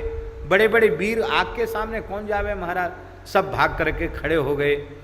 तो अब रावण क्या कर रहा है देखो, बड़ी विचित्र स्थिति बन रही है। हनुमान जी पूंछ ऐसे दिखा के मुंह जला देते हैं, मूंछ जला देते हैं, कपड़ा जला देते हैं, वो भागते हैं और पीछे से रावण धक्का लगाता, जाओ। इधर रावण धक्का दे रहा, उधर हनुमान जी आग लगा रहे हैं उनमें। विचारों की बड़ी विचित्र, बेचारे हाहाकार करने लगे। बड़ो बिकराल बेश देख सुने सिंहनाद, उठो मेघनाद सभी बा सभी साध कहे रावणो। बेग जितो मारुत प्रताप मार तंड कोटि कालऊ, करालता बढ़ाई जितो बावनो। तुलसी सयाने जातु धान पछिताने कहें, जाको ऐसो दूत सो तो साहेब अवे आवनो। काहे को कुशल रोसे राम बाम देव हु की, विषम बलि सो बादि बैर को बढ़ावनो। महाराज रावण को चिंता युक्त देख करके मेघनाद बोला, चिंता युक्त होकर के रावण भी बोला। मेघनाद ने सिंहनाद किया, कहा तुम इस बंदर को पकड़ के लाए हो, तुम ही इस पर नियंत्रण करो। तो रावण कहने लगा कि बेटा मेघनाद, एक बार तो तुम बांध के ले आए, लेकिन अब ध्यान से जाना है, धीरे चलो और सुरक्षित पहुंचो। हाँ अब खतरा है, बहुत सावधानी से जाना। क्यों? भयंकर वायु का वेग इसके पीछे है। आग लगे और हवा वैसी चल जाए तो और पकड़ जाएगी आग। तो प्रचंड वेग में ये पवन के समान है, प्रताप में करोड़ों सूर्य के समान है, करालता में काल के समान है, और विशालता में बड़ाई जित्यो बावनो। बावन भगवान को भी जीत लिया इसने, इतना विशाल हो गया कि बामन भी बामन रह गए, त्रिविक्रम को भी जीत लिया, इतना विशाल हो गया। और इसलिए मेघनाथ सावधान और समझदारी से टक्कर लेना, ऐसी मत कूद जाना आग में। मैंने कहने का आशय है कि तुम हमारे इकलौते हो, एक तरह से राजकुमार युवराज हो, तुम सावधानी से लड़ना, कहीं तुम ही ना समाप्त हो जाओ। ये रावण उसको समझा रहा है। और रावण के सचिव क्या कह रहे हैं? रावण के सचिव आपस कह रहे हैं कि देख लो, अब भोग लो। जिनके दूत में तो ऐसी सामर्थ्य है, उन्होंने आकर लंका में आग लगा दी, बगीचा उजाड़ दिया दूत ने। और जब स्वामी आवेंगे और ऐसे ऐसे असंख्यों बंदरों को लेकर आएंगे, तब क्या होगा? वो बेचारे पश्चाताप करने लगे और कहते हैं बादि बैर को बढ़ावनो, विषम बलि सो बादि बैर को बढ़ावनो। जो विषम बलि हो, जिस विषम बलि का अर्थ है सम बलि और एक विषम बलि। आप में जितनी ताकत है हमारे में उतनी ताकत है तो युद्ध ठीक है, और हमारे में तो चींटी जैसी ताकत है, आप में हाथी जैसी ताकत है, तो विषम बल हुआ। विषम बल में युद्ध नहीं होना चाहिए, तो व्यर्थ है बैर को बढ़ाना। अब महाराज आग बड़ी जोर की लगी, और जब आग जोर की लगी तो आग में सब पानी पानी चिल्लाते हैं। जो झुलसते उनको भी पानी की जरूरत पड़ती है, और जो बुझाने के लिए भी पानी की आवश्यकता पड़ती है। तो पानी पानी पानी पानी पानी पानी पानी सब रानी अकुलानी कहें, जाती है परानी गति जानी गज चाली है। बसन बिसारे मन भूषण संभारत न, आनन सुखाने कहें क्यों कोहू पाली है। तुलसी मदबो मीजी हाथ धुनी माथ कहे, काहू कान दियो में न कहो के तो काली है, बापुरे विभीषण पुकार बार बार कहो, बारू न बड़ी बलाई घने घर घाली है। रानियां व्याकुल होकर चिल्ला रही है, पानी पानी पानी, दौड़ रही हैं। और महाराज वो स्थूल कटिभाग उनका है, नितंब भाग है, इसलिए वो ठीक से दौड़ भी नहीं पा रही हैं। गजगामिनी है ना, उनकी चाल पहचान में आ गई है। उनके कपड़े बिखर गए हैं, मणिजटित आभूषण वे संभाल नहीं पा रही हैं, मुंह सूख रहे हैं और वो कह रही हैं, हाय रे हाय, हमारी रक्षा कौन करेगा। मंदोदरी क्या करी, तुलसी मधोबे मीजी हाथ ही दोने माथ कहे। मंदोदरी हाथ मलबल करके माथा कूट रही है और कह रही है कि मैंने कितनी बार कहा था कि ये मत करो ऐसा, सीता जी को ले आए, ये हो गया वो हो गया, पर हमारी बात न तो रावण ने सुनी न इस मेघनाद ने सुनी, किसी ने हमारी बात नहीं सुनी। आज उसका परिणाम भोगना पड़ रहा है। मंदोदरी कह रही है, बापुरे विभीषण पुकारी बार बार कहो। बेचारे विभीषण ने भी तो बार बार कहा था, हमारी बात नहीं सुनी गई और विभीषण की बात भी नहीं सुनी गई। यह बानर बड़ा बलवान है, घरे घने घर घाली है। घने माने बहुत से घरों को, घने घने कहते ना, घने ही एक शब्द है ना, घनी माने ज्यादा अधिक। वो छोटे मोटे घरों को नहीं, बड़े बड़े घरों को भी ये समाप्त करेगा। वे कह रही हैं कि कानन उजारो तो उजारो न बिगारो कछु, बानर बिचारो बांधी आन्यो हठी हार सो, निपट निडर देखी काहू न लख्यो विशेष, दीनो न छड़ाई कही कुल के कुठार सो। छोटे और बड़े बड़े रे मेरे पूत अनेरे सब, सांपनी सो खेले मेरे गरे चुरा धार सो। तुलसी मदोबे रोई रोई के बेगोबे आप बार बार कहो, मैं पुकार दाढ़ी जार सो।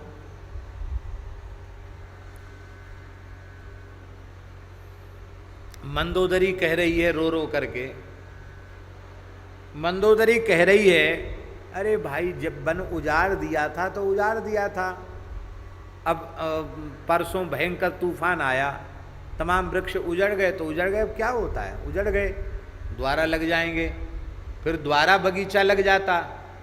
उजाड़ दिया था तो उजाड़ दिया था, लेकिन इन लोगों ने हमारी बात मानी नहीं। उस बंदर को बांध करके यहाँ ले आए। अरे ले आए तो ले आए, निपट निडर देखी काहू न लख्यो विशेष। लोगों को यह तो अवश्य अनुभव कर लेना चाहिए था कि इस लंका में आकर भी ये एकदम निडर है, निशंक है। इसका मतलब है कि ये डर नहीं रहा, इसका मतलब इसमें बहुत शक्ति है। या तो इसके पीछे किसी महाशक्तिशाली का हाथ है, या स्वयं यह इतना शक्ति संपन्न है, नहीं तो लंका में डरे नहीं, अकेला ये कैसे संभव था। तो कम से कम इसको देख के छोड़ देना चाहिए था, छोड़ देते तो आज ये आफत तो ना आती। क्या कहें, हमारे लड़के बच्चे हैं ना, ये सब कुल कुठार हैं। कुल कुठार, कुल कुठार जानते हो ना, कुल को समाप्त, कुल रूपी वन को समाप्त करने के लिए कुल्हाड़ा हैं ये सब।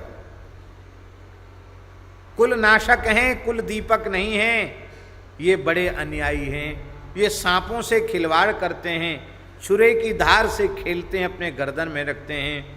मंदोदरी बिचारी रो रो कर कह रही है, बार बार कहो मैं पुकार दाढ़ी जार सो। दाढ़ी जार,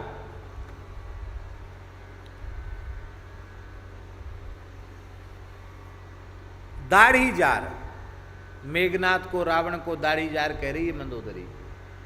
तो यहाँ ये प्रमाणित होता है कि हनुमान जी ने दाढ़ी मूछ केवल रावण की नहीं जलाई, मेघनाथ की भी दाढ़ी मूछ जला दी। अरे दाढ़ी जार, इसका मतलब है, दाढ़ी जार का मतलब बड़े वीर बनते हो, तुम्हारी दाढ़ी मूछ जल गई, तुम क्या इसका बिगाड़ोगे, तुम कुछ नहीं बिगाड़ पाए और इसने तुमको दाढ़ी जार बना दिया। अरे दाढ़ी जार, मेघनाथ को कह रही, अरे दाढ़ी जार, कायर, दाढ़ी मूछ जलवा लिया अपनी और अब डींग हाँक रहा है। उस समय तूने मेरी एक बात नहीं सुनी।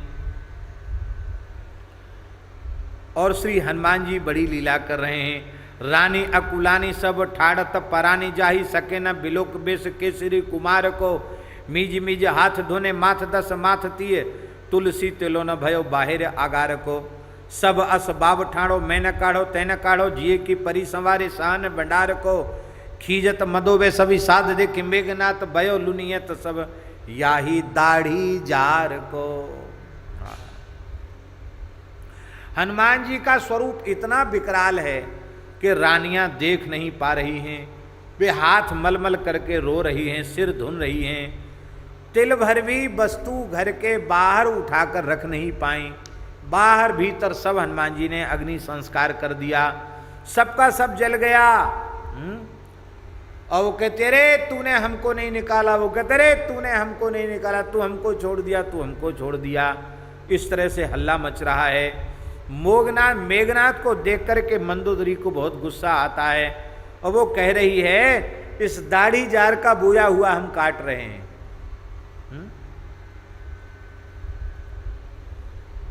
क्या कह रही? खीजत मदोवे सविषाद देख मेघनाद, मेघनाद सविषाद देख, मेघनाद का भी उत्साह ठंडा पड़ गया, वो विषाद युक्त है। उसको देख करके मंदोदरी कह रही है कि इस दाढ़ी जार का बोया हुआ ही आज हम काट रहे हैं। इसका मतलब है ये दाढ़ी जार, गाली है एक तरह की, दाढ़ी जार कायर, ये दाढ़ी जार अपनी दाढ़ी मुझ जलवा लिया इसने, ऐसे दाढ़ी जार का बोया हुआ हम काट रहे हैं। इसका मतलब है ये ना हनुमान जी को पकड़ के लाता और ना आज हमारी ये दशा होती। अब रानियां ये तो बोली किससे? मेघनाथ से। अब कुंभकर्ण रावण से क्या कह रही है? हनुमान जी ने सबके द्वारा इसकी बेइज्जती करवा दी रावण की। हैं? रावण की रानी बिल खानी कहें जातु धानी, हाहा को कहे 20 बाहु 10 मात सो। 20 भुजाएं इसकी 10 सिर हैं, लेकिन कोई कहे तो सही काहे मेघनाद काहे काहे रे महोदर तू धीरजो न देत लाए लाए लेत क्यों ना हाथ सो। काहे अति काहे काहे काहे रे अकंपन अभागे तिये त्यागे भोंडे भागे जात साथ सो। तुलसी बढ़ाई बादी सालते विशाल बाहें यही बल बाली सो विरोध रघुनाथ सो। रानियां कह रही हैं कि इसके 10 सिर हैं और 10 सिर हैं तो 20 कान हैं और 20 इसकी भुजाएं हैं। अरे इस रावण को कोई समझाता क्यों नहीं है, इसको सुनाई क्यों नहीं पड़ता है? अरे मेघनाद, अरे महोदर, तुम हम लोगों को विकल देखकर धैर्य क्यों नहीं बंधा रहे हो? अरे अतिकाय, अरे अकंपन, अरे अभागे कायरो गंवारो, तुम खुद ही अपनी जान बचाकर भागे चले जा रहे हो। धिक्कार है तुम्हारी वीरता पर। स्त्रियों को जलता हुआ देखकर भी तुम्हारे मन में दया नहीं आ रही है। तुमने व्यर्थ साल वृक्ष के समान बड़ी बड़ी भुजाएं बढ़ा रखी हैं। और अरे मूर्खो, याही बल बालिसों विरोध रघुनाथ सो। इसी बल से तुम राम जी से विरोध करना चाहते हो, इसी बल से राम जी से लड़ना चाहते हो। और हनुमान जी ने क्या किया? हाट बाट कोट कोट अटनी अगार पर खोरी खोरी दौर दौर दीनी अति आ गए। हाट बाट, बगीचा, अटारी, पौर, सब जगह आग लगा दी हनुमान जी ने। और जहां जहां कोई चिल्लाता है हनुमान जी अपनी पूंछ से ऐसे ऐसे झहरा देते हैं। देखा हो ना, जैसे ये बूंदी बनाने वाले झारा में बेसन लेके ठक ठक ठोकते हैं तो झर जाता है, ऐसे हनुमान जी अपनी पूंछ ऐसे ऐसी झराते हैं। वो अंगारे ऊपर से लपट लपट के गिरते, वो जलते हैं, चिल्लाते हैं, हाहाकार करते हैं। ये सब हनुमान जी लीला करते हैं।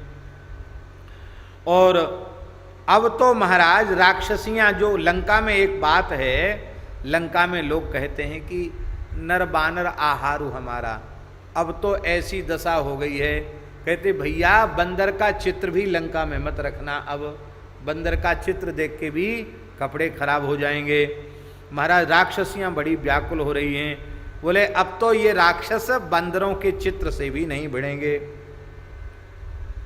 तो ये बूंदी क्यों हनुमान जी उस पूंछ को हिला करके बूंदी जैसी क्यों छान रहे हैं? बोले लंका को पिघलाकर हनुमान जी चाशनी बना रहे हैं और उस चाशनी में इन असुरों रूपी बूंदियों को पाग रहे हैं। लड़ुआ बनाएंगे हनुमान जी असुरों के। इस तरह का ऐसा दृश्य उपस्थित हो रहा है। लगी लागी आगी भागी भागी चले जहां तहां, धीय को न माय बाप पूत न संहारही, छूटे बार बसन उघारे धूम धुंध अंध, कहें बारे बूढ़ बारी बारी बार बारही, हाय हे नात भागे जात घा रात गज, भारी भीर ठेली पेली रोंदी खोंदी डारही, नाम ले चिलात बिललात अकुलात अति तात तात, तोसियत झोंसियत जा रही। विचित्र महाराज, आग लग गई है, सब पुकार रहे हैं, ना माँ लड़की को संभाल रही है, न पिता पुत्र को संभाल रहा है, केस खुल गए हैं, वस्त्र खुल गए हैं। और यहाँ महाराज जी कहते हैं सब नंगे हो गए हैं। नंगे तो थे ही बेचारे, क्योंकि रावण ने कपड़ा तो पहले सब लगवा दिए थे पूंछ में, तो वो सब नंगे हैं, धुएं से उनकी आंखें अंधी हो रही हैं। बूढ़े बूढ़े राक्षस कह रहे हैं बेटा पानी पानी पानी, बच्चे कह रहे हैं पानी पानी पानी, घोड़े हिनहिना रहे हैं, हाथी चिघार रहे हैं। और भीड़ एक दूसरे को कुचल कर भाग रही है। भीड़ जब होती तो भीड़ में लोग कुचल भी जाते हैं और बिलबिला रहे हैं, सब झुलस रहे हैं। लपट कराल ज्वाल जाल माल दहू दिश धूमे अकुलाने, पहचाने कौन काहिरे, पानी को ललात बिल लात जरे जात गात, परे पाई माल जात भ्रात तू निवाही रे, प्रिया तू पराही नाथ नाथ तू पराही बाप, बाप तू पराही पूत पूत तू पराही है, तुलसी बिलोक लोग व्याकुल बिहाल लखें, ले ही 10 शीश अब 20 चख चाही रे। भैया बचाओ, प्रिय बचाओ, अरे भागो, अरे पिताजी दौड़ो, अरे बेटा बचाओ, ऐसी आवाज चारों ओर आ रही है। और उस समय लोग कह रहे हैं अरे 10 शीश, 20 आंखों से अपने किए हुए पापों की करतूत तू देख ले, तूने जो उटपटांग काम किए हैं उसका परिणाम सबको भोगना पड़ रहा है। इस प्रकार से बड़ा लंबा वर्णन है, अब कहाँ तक वर्णन करें। गली बाजार अटारी सब हनुमान जी ने जला दिया। और महाराज जी मानो हनुमान जी धमका रहे हैं, लेहू अब लेहू तब को न सिखावो मानो, सोई सतराय जाय जाय रोकिए। हनुमान जी धमका रहे हैं, पहले हमने सबको समझाया था लेकिन कोई नहीं माना हमारी बात, अब नहीं माना तो उसका परिणाम भोग लो। इस प्रकार से अब रावण को बड़ा क्रोध आया। रावण ने कहा ए प्रलयकारी मेघो बरसो, इतना जोर से बरसो कि ये सारी आग एक क्षण में बुझ जाए। बादलों ने बात तो मानी रावण की, क्योंकि रावण कर जोरे सुर दिसिप विनीता और भ्रुकुटी बिलोकत सकल सभीता, ये रावण का पराक्रम है। तो रावण की आज्ञा में सब चलते हैं। रावण ने मेघों को आज्ञा दी बुझा दो इस प्रचंड आग को। रावण की बात मेघों ने मानी तो सही, पर राम जी की लीला, वो मेघ पानी की जगह कैरोसिन बरसाने लग गए। बोलो भक्तवत्सल भगवान की जय। डीजल पेट्रोल है, ये मिट्टी का तेल कैरोसिन होता है ना, ये ज्वलनशील तेल, बादल जो है तेल बरसाने लग गए। अब सोचो बादल बरसे खूब और ऊपर से खूब तेल घी बरसे, तब क्या होगा। और भयंकर आग हो गई। नहीं तो महाराज लकड़ी जल जाए ये तो ठीक है, पर सोना का पिघल कर बह जाना, जल जाना, ये सामान्य बात नहीं थी। पूरी लंका को जला दिया। अब तो महाराज इस प्रकार से भयंकर कोपि 10 कंध तब प्रलय पयोधि बोले, प्रलय काली में रावण रजाई धाये आए जूर जोर जूथ जोरी कहो लंकपति लंक बरत बुताओ बेगी, बानर बहाई मारो महाबारी बोरी के। इतना जोर का पानी बरसाओ आग बुझ जाए और बंदर को बहाकर समुद्र में डुबा दो। भले नाथ नाय माथ चले पाथ प्रदनाथ, वो प्रणाम करके जो आज्ञा महाराज कह करके मेघ चले, बरसे मुसलधार बार बार घोर के, जीवन ते जागी आगी चपर चौगुनी लागी, तुलसी भवरी मेघ भाके मखमूर के। इतना जोर का पानी बरसा, पर वो पानी की जगह महाराज जी तेल बरसने लग गया और आग चौगुनी बढ़ गई। और जब बढ़ गई तो रावण ने कहा, रे मूर्खों क्या कर रहे हो? मेघों ने कहा, महाराज हम तो आपकी बात मानकर पूरी हिम्मत से बरस रहे हैं, अब क्या, भागो, तुम्हारे बरसने से और आग जल रही है। कई बार आपने देखा है ना, आग में थोड़ा पानी बढ़े तो और भपका बढ़ता है। तो रावण नहीं पहचान पाए कि तेल बरस रहे हैं, उसको लगा के पानी के बरसने से और भपका जग रहा है और लपट छूट रही है। रावण ने उनको भगा दिया, मेघ भी वहां से भाग गए। अब तो महाराज भयंकर ये प्रलयकालीन अग्नि को देखकर मेघ शुष्क होकर सकुचाकर पुकारने लगे कि हमने 12 सूर्य देखे, हमने प्रलय की अग्नि देखी, हमने शेष जी के मुख की ज्वाला भी देखी, और हमने जल के समान घृत हुआ कभी देखा सुना नहीं। ये क्या विचित्र बात है, हमारा जल ही घी बन गया, हमारा जल ही कैरोसिन बन गया। वो मेघ बरसा नहीं रहे थे जानबूझ के, वो भगवान की लीला के मेघों में जल के स्थान पर ज्वलनशील तेल बरसने लग गया। अब तो महाराज मेघों के वचन सुन करके मंत्री अपना माथा धुनने लगे, रावण से बोले कि यह ईश्वर से विमुख होने का, राम जी ईश्वर हैं, उनसे विमुख होने का ही परिणाम तुम्हें भोगना पड़ रहा है। रावण ने कहा कि अग्नि वायु जल सूर्य हिमालय यम काल लोकपाल सब हमारे डर से थरथर कांपते रहते हैं, और हमारे स्वामी महादेव जी हैं, लक्ष्मीपति विष्णु भगवान हमसे संकित रहते हैं, ब्रह्मा जी को तो तपस्या करके हमने मोल ही खरीद लिया है, मेरे में प्रतिकूल जा नहीं सकते हैं, तीनों लोकों में मेरी समता करने वाला दूसरा कोई राजा भी नहीं है, हैं? और ये ईश्वर नाम का व्यक्ति कौन है जिसको तुम लोग को है इस नाम को जो बाम होत मोसे हु को, मालवान रावरे बावरे से बोले हैं। रावण कह रहा है, अरे माल्यवान तू कह रहा है कि ईश्वर की प्रतिकूलता का ये फल है, तो मैंने सबको तो खरीद रखा है, शंकर जी का मैं सेवक हूँ, सब मेरी बात मानते हैं, ब्रह्मा जी को तपस्या से खरीद लिया है, हैं? कोई मेरी बात टाल नहीं सकता, तो ईश्वर है फिर कौन? इसके अतिरिक्त विष्णु भगवान हमसे संकित हैं, तो ईश्वर है कौन? माल्यवान ने कहा, पृथ्वी में जितने राजा हैं, पाताल में जितने नागराज हैं, स्वर्ग के जितने अधिपति लोकपाल हैं, वीरों का समाज है, उनमें कौन ऐसा है जो मन से भी आपका विरोध करने की हिम्मत रखता हो? आपका विरोध कोई नहीं कर सकता, लेकिन ये विरोध की अग्नि किसकी है? राम को पावक समीर सी श्वास कीसु, ईस बामता बिलो की बानर को ब्याज है, जारत पचार फेरे फेरे सो निशंक लंक, जहां बाको भीरु तो सो सूरु सी रिताज है। ये अग्नि प्राकृत अग्नि नहीं है, अग्नि तो आपकी बात मानती, पर ये अग्नि प्राकृत है ही नहीं। तब ये कौन सी अग्नि है? ये श्री रामचंद्र जी के रोष रूपी अग्नि है, भगवान श्री राम का क्रोध यही अग्नि है। और वायु भी ये, क्यों वायु तो तुम्हारी बात मानती है, ये वायु देवता नहीं है, ये कौन है? बोले जानकी जी की दुख की जो श्वास प्रश्वास है वही वायु है।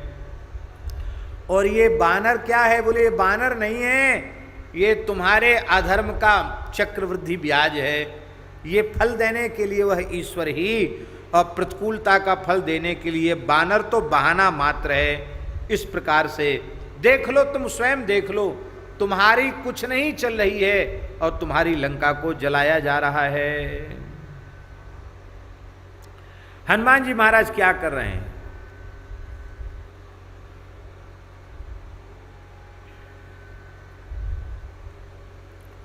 हनुमान जी सब जला रहे हैं, भक्ष्य भोज्य लेह्य चोष्य, सब प्रकार के व्यंजनों को जला रहे हैं। सोने को, हीरों को, सबको पिघला पिघला करके सबको बहा रहे हैं। भंडार घर में आग लग गई, कोई बचा ही नहीं, कहीं कुछ नहीं बचा। हाथी जल गए, घोड़े जल गए, हाहाकार मच गया। और सोने का ढेर, सोना घी के समान पिघल करके लंका में बह रहा है। सोने की नदी बहने लग गई और अग्नि के तपाने से लंका रूपी कड़ाही खदक रही थी। और महाराज उसमें बलवान रूपी राक्षस, वो जिस खदकती हुई कड़ाही में जैसे उनको चाशनी में पाग दिया जाए, ऐसे पागे जा रहे थे राक्षस। अग्नि रूपी पाहुने को वायु के द्वारा परसवाकर हनुमान जी बड़े चाव से, मानो हनुमान जी भोजन कर रहे हैं, महाकाल का रूप धारण करके। ये पकवान मिठाई हनुमान जी के लिए बन रही है। और ब्यौनार होती तो गालियां देती नहीं, बोले शत्रुओं की स्त्रियां गाली दे रही हैं, यही ज्यौनार की गाली हो रही है।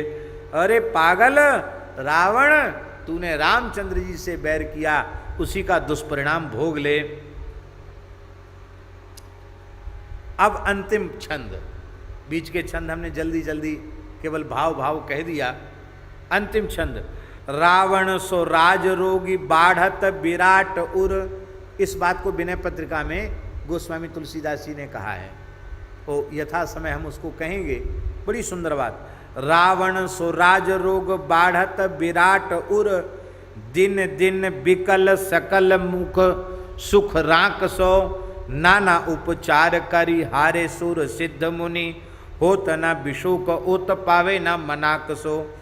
राम की रजाई रसायनी समीर सूनु, उतरी पयोधि पार सोधि सर वाक सो, जात उधान बूट पुट पाक लंक, जात रूप रतन जतन जार कियो है मृगांक सो।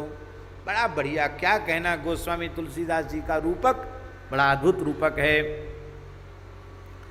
कहते विराट पुरुष के हृदय में, विराट पुरुष माने पूरा पाताल से लेके ब्रह्मलोक पर्यंत, भुवन कोश ब्रह्मांड, ये विराट पुरुष के हृदय में रावण रूपी राजरोग बढ़ रहा था। इस रावण रूपी राजरोग के बढ़ने के कारण विराट पुरुष निरंतर दुर्बल और क्षीण होता जा रहा था। अर्थात पूरे 14 भुवनों में रावण का आतंक मचा हुआ था, जैसे रोग से पूरा शरीर व्याप्त हो जाता है। इस रावण रूपी राजरोग से पूरा भुवन कोश ब्रह्मांड व्याप्त हो रहा था। बड़े बड़े देवता, बड़े बड़े सिद्ध, बड़े बड़े मुनिगण वो चाहते थे कि इस रावण रूपी राजरोग का इलाज हो जाए, पर इलाज कर करके सब थक गए और कोई इलाज नहीं कर पाया। विराट पुरुष की चिकित्सा नहीं कर पाए, इस रावण रूपी राजरोग को मिटा नहीं पाए। तब देवताओं ने, ऋषियों ने, मुनियों ने, सबने मिलकर के रामचंद्र जी से आज्ञा ली, प्रार्थना की, प्रभु अब हमारे बस की बात नहीं है, अब आप ही किसी अच्छे वैद्य को भेजो। कौन सा वैद्य? रसायनी वैद्य। 3 प्रकार की औषधियाँ होती हैं, एक काष्ठ औषधि, एक भस्म औषधि, एक रस औषधि। उसमें रसायनी वैद्य सबसे ऊंचे माने जाते हैं। तो महाराज अब हमारा आयुर्वेद तो यहाँ फेल हो गया, आप किसी अच्छे रसायनी वैद्य को भेजिए। तो रामचंद्र जी ने महावैद्य, महारसायनी वैद्य श्री हनुमान जी को समुद्र के पार भेजा। वहां करके क्या किया हनुमान जी ने? बोले राक्षस रूपी जड़ी बूटियां, राक्षस राक्षसनियां रूपी जड़ी बूटियां और लंका के रस का, लंका का सोना उसी को रस बना करके, जड़ी बूटी रूपी राक्षस राक्षसियों को डाल करके और रत्नों को उसमें डाल करके श्री हनुमान जी ने मृगांक नाम का रसायन तैयार किया। अनेक जड़ी बूटियों को डाल करके, सोने को पिघला करके जो रसायन बनता है, उसको सोने को फूंक करके जो रसायन बनता है, इसमें हीरे जवाहरात भी फूंक दिए जाते हैं, उसको मृगांक कहते हैं। उसमें कई औषधियाँ डाली जाती हैं। तो औषधियों के स्थान पर तो राक्षस राक्षसनियाँ हो गए और रत्नमयी लंका है, स्वर्णमयी लंका है, उसको गला दिया और इस रसायन को बना करके उस विराट पुरुष परमात्मा को रसायन चटाया जिसमें रावण रूपी रोग का शमन हो जाए। हनुमान जी के इस वैद्यक वाले रूपक का बड़ा अद्भुत गोस्वामी जी ने वर्णन किया है। और यही भाव गोस्वामी जी कह रहे हैं, जयति भू नंदने शोच मोचन विपिन दलन घन नाद बस विगत शंका लूम लीला नल ज्वाल माला कुलित होलिका कर्ण लंकेश लंका।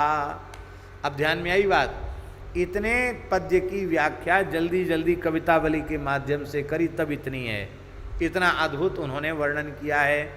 अब समय आज थोड़ा अधिक हो गया, यहीं हम विराम देते हैं और कल आप पुनः आपको याद दिलावें, प्रातःकाल श्री यमुना मंदिर में श्रीमद् भागवत जी का मूल पारायण होगा और ये फूल बंगला का दर्शन होगा। और सायंकाल को ठीक 5 बजे से 7:30 बजे तक हम लोग सत्संग यमुना जी की सन्निधि में बैठ करके यमुना मंदिर में सत्संग करेंगे। त्रिदिवसीय उत्सव है। पूज्य बाबा श्री ठाकुरदास जी महाराज का जन्मोत्सव कल का है और श्री एकादशी को भीमसेनी एकादशी निर्जला तो है ही है, रश्मि भाई का भी उसमें जन्म दिवस है और आगे द्वादशी को तो फिर एकादशी के बाद उत्सव करना ही है। श्री तुलसी भाई के गोलोक प्राप्ति के निमित्त भी भागवत जी का पाठ होना है। ये 3 दिन का उत्सव हम लोग स्वीकार लाभ लेंगे सत्संग का, विनय पत्रिका के माध्यम से नित्य सत्संग प्राप्त करेंगे। इन्हीं शब्दों के साथ भगवान के चरणों में प्रणाम, वाणी को श्री रघुनाथ जी के चरणों में विराम। जय जय श्री राधे श्री राम, जय राम जय जय राम, श्री राम जय राम जय जय राम, श्री राम जय राम जय जय राम, श्री राम जय राम जय जय राम, श्री राम जय राम जय जय राम।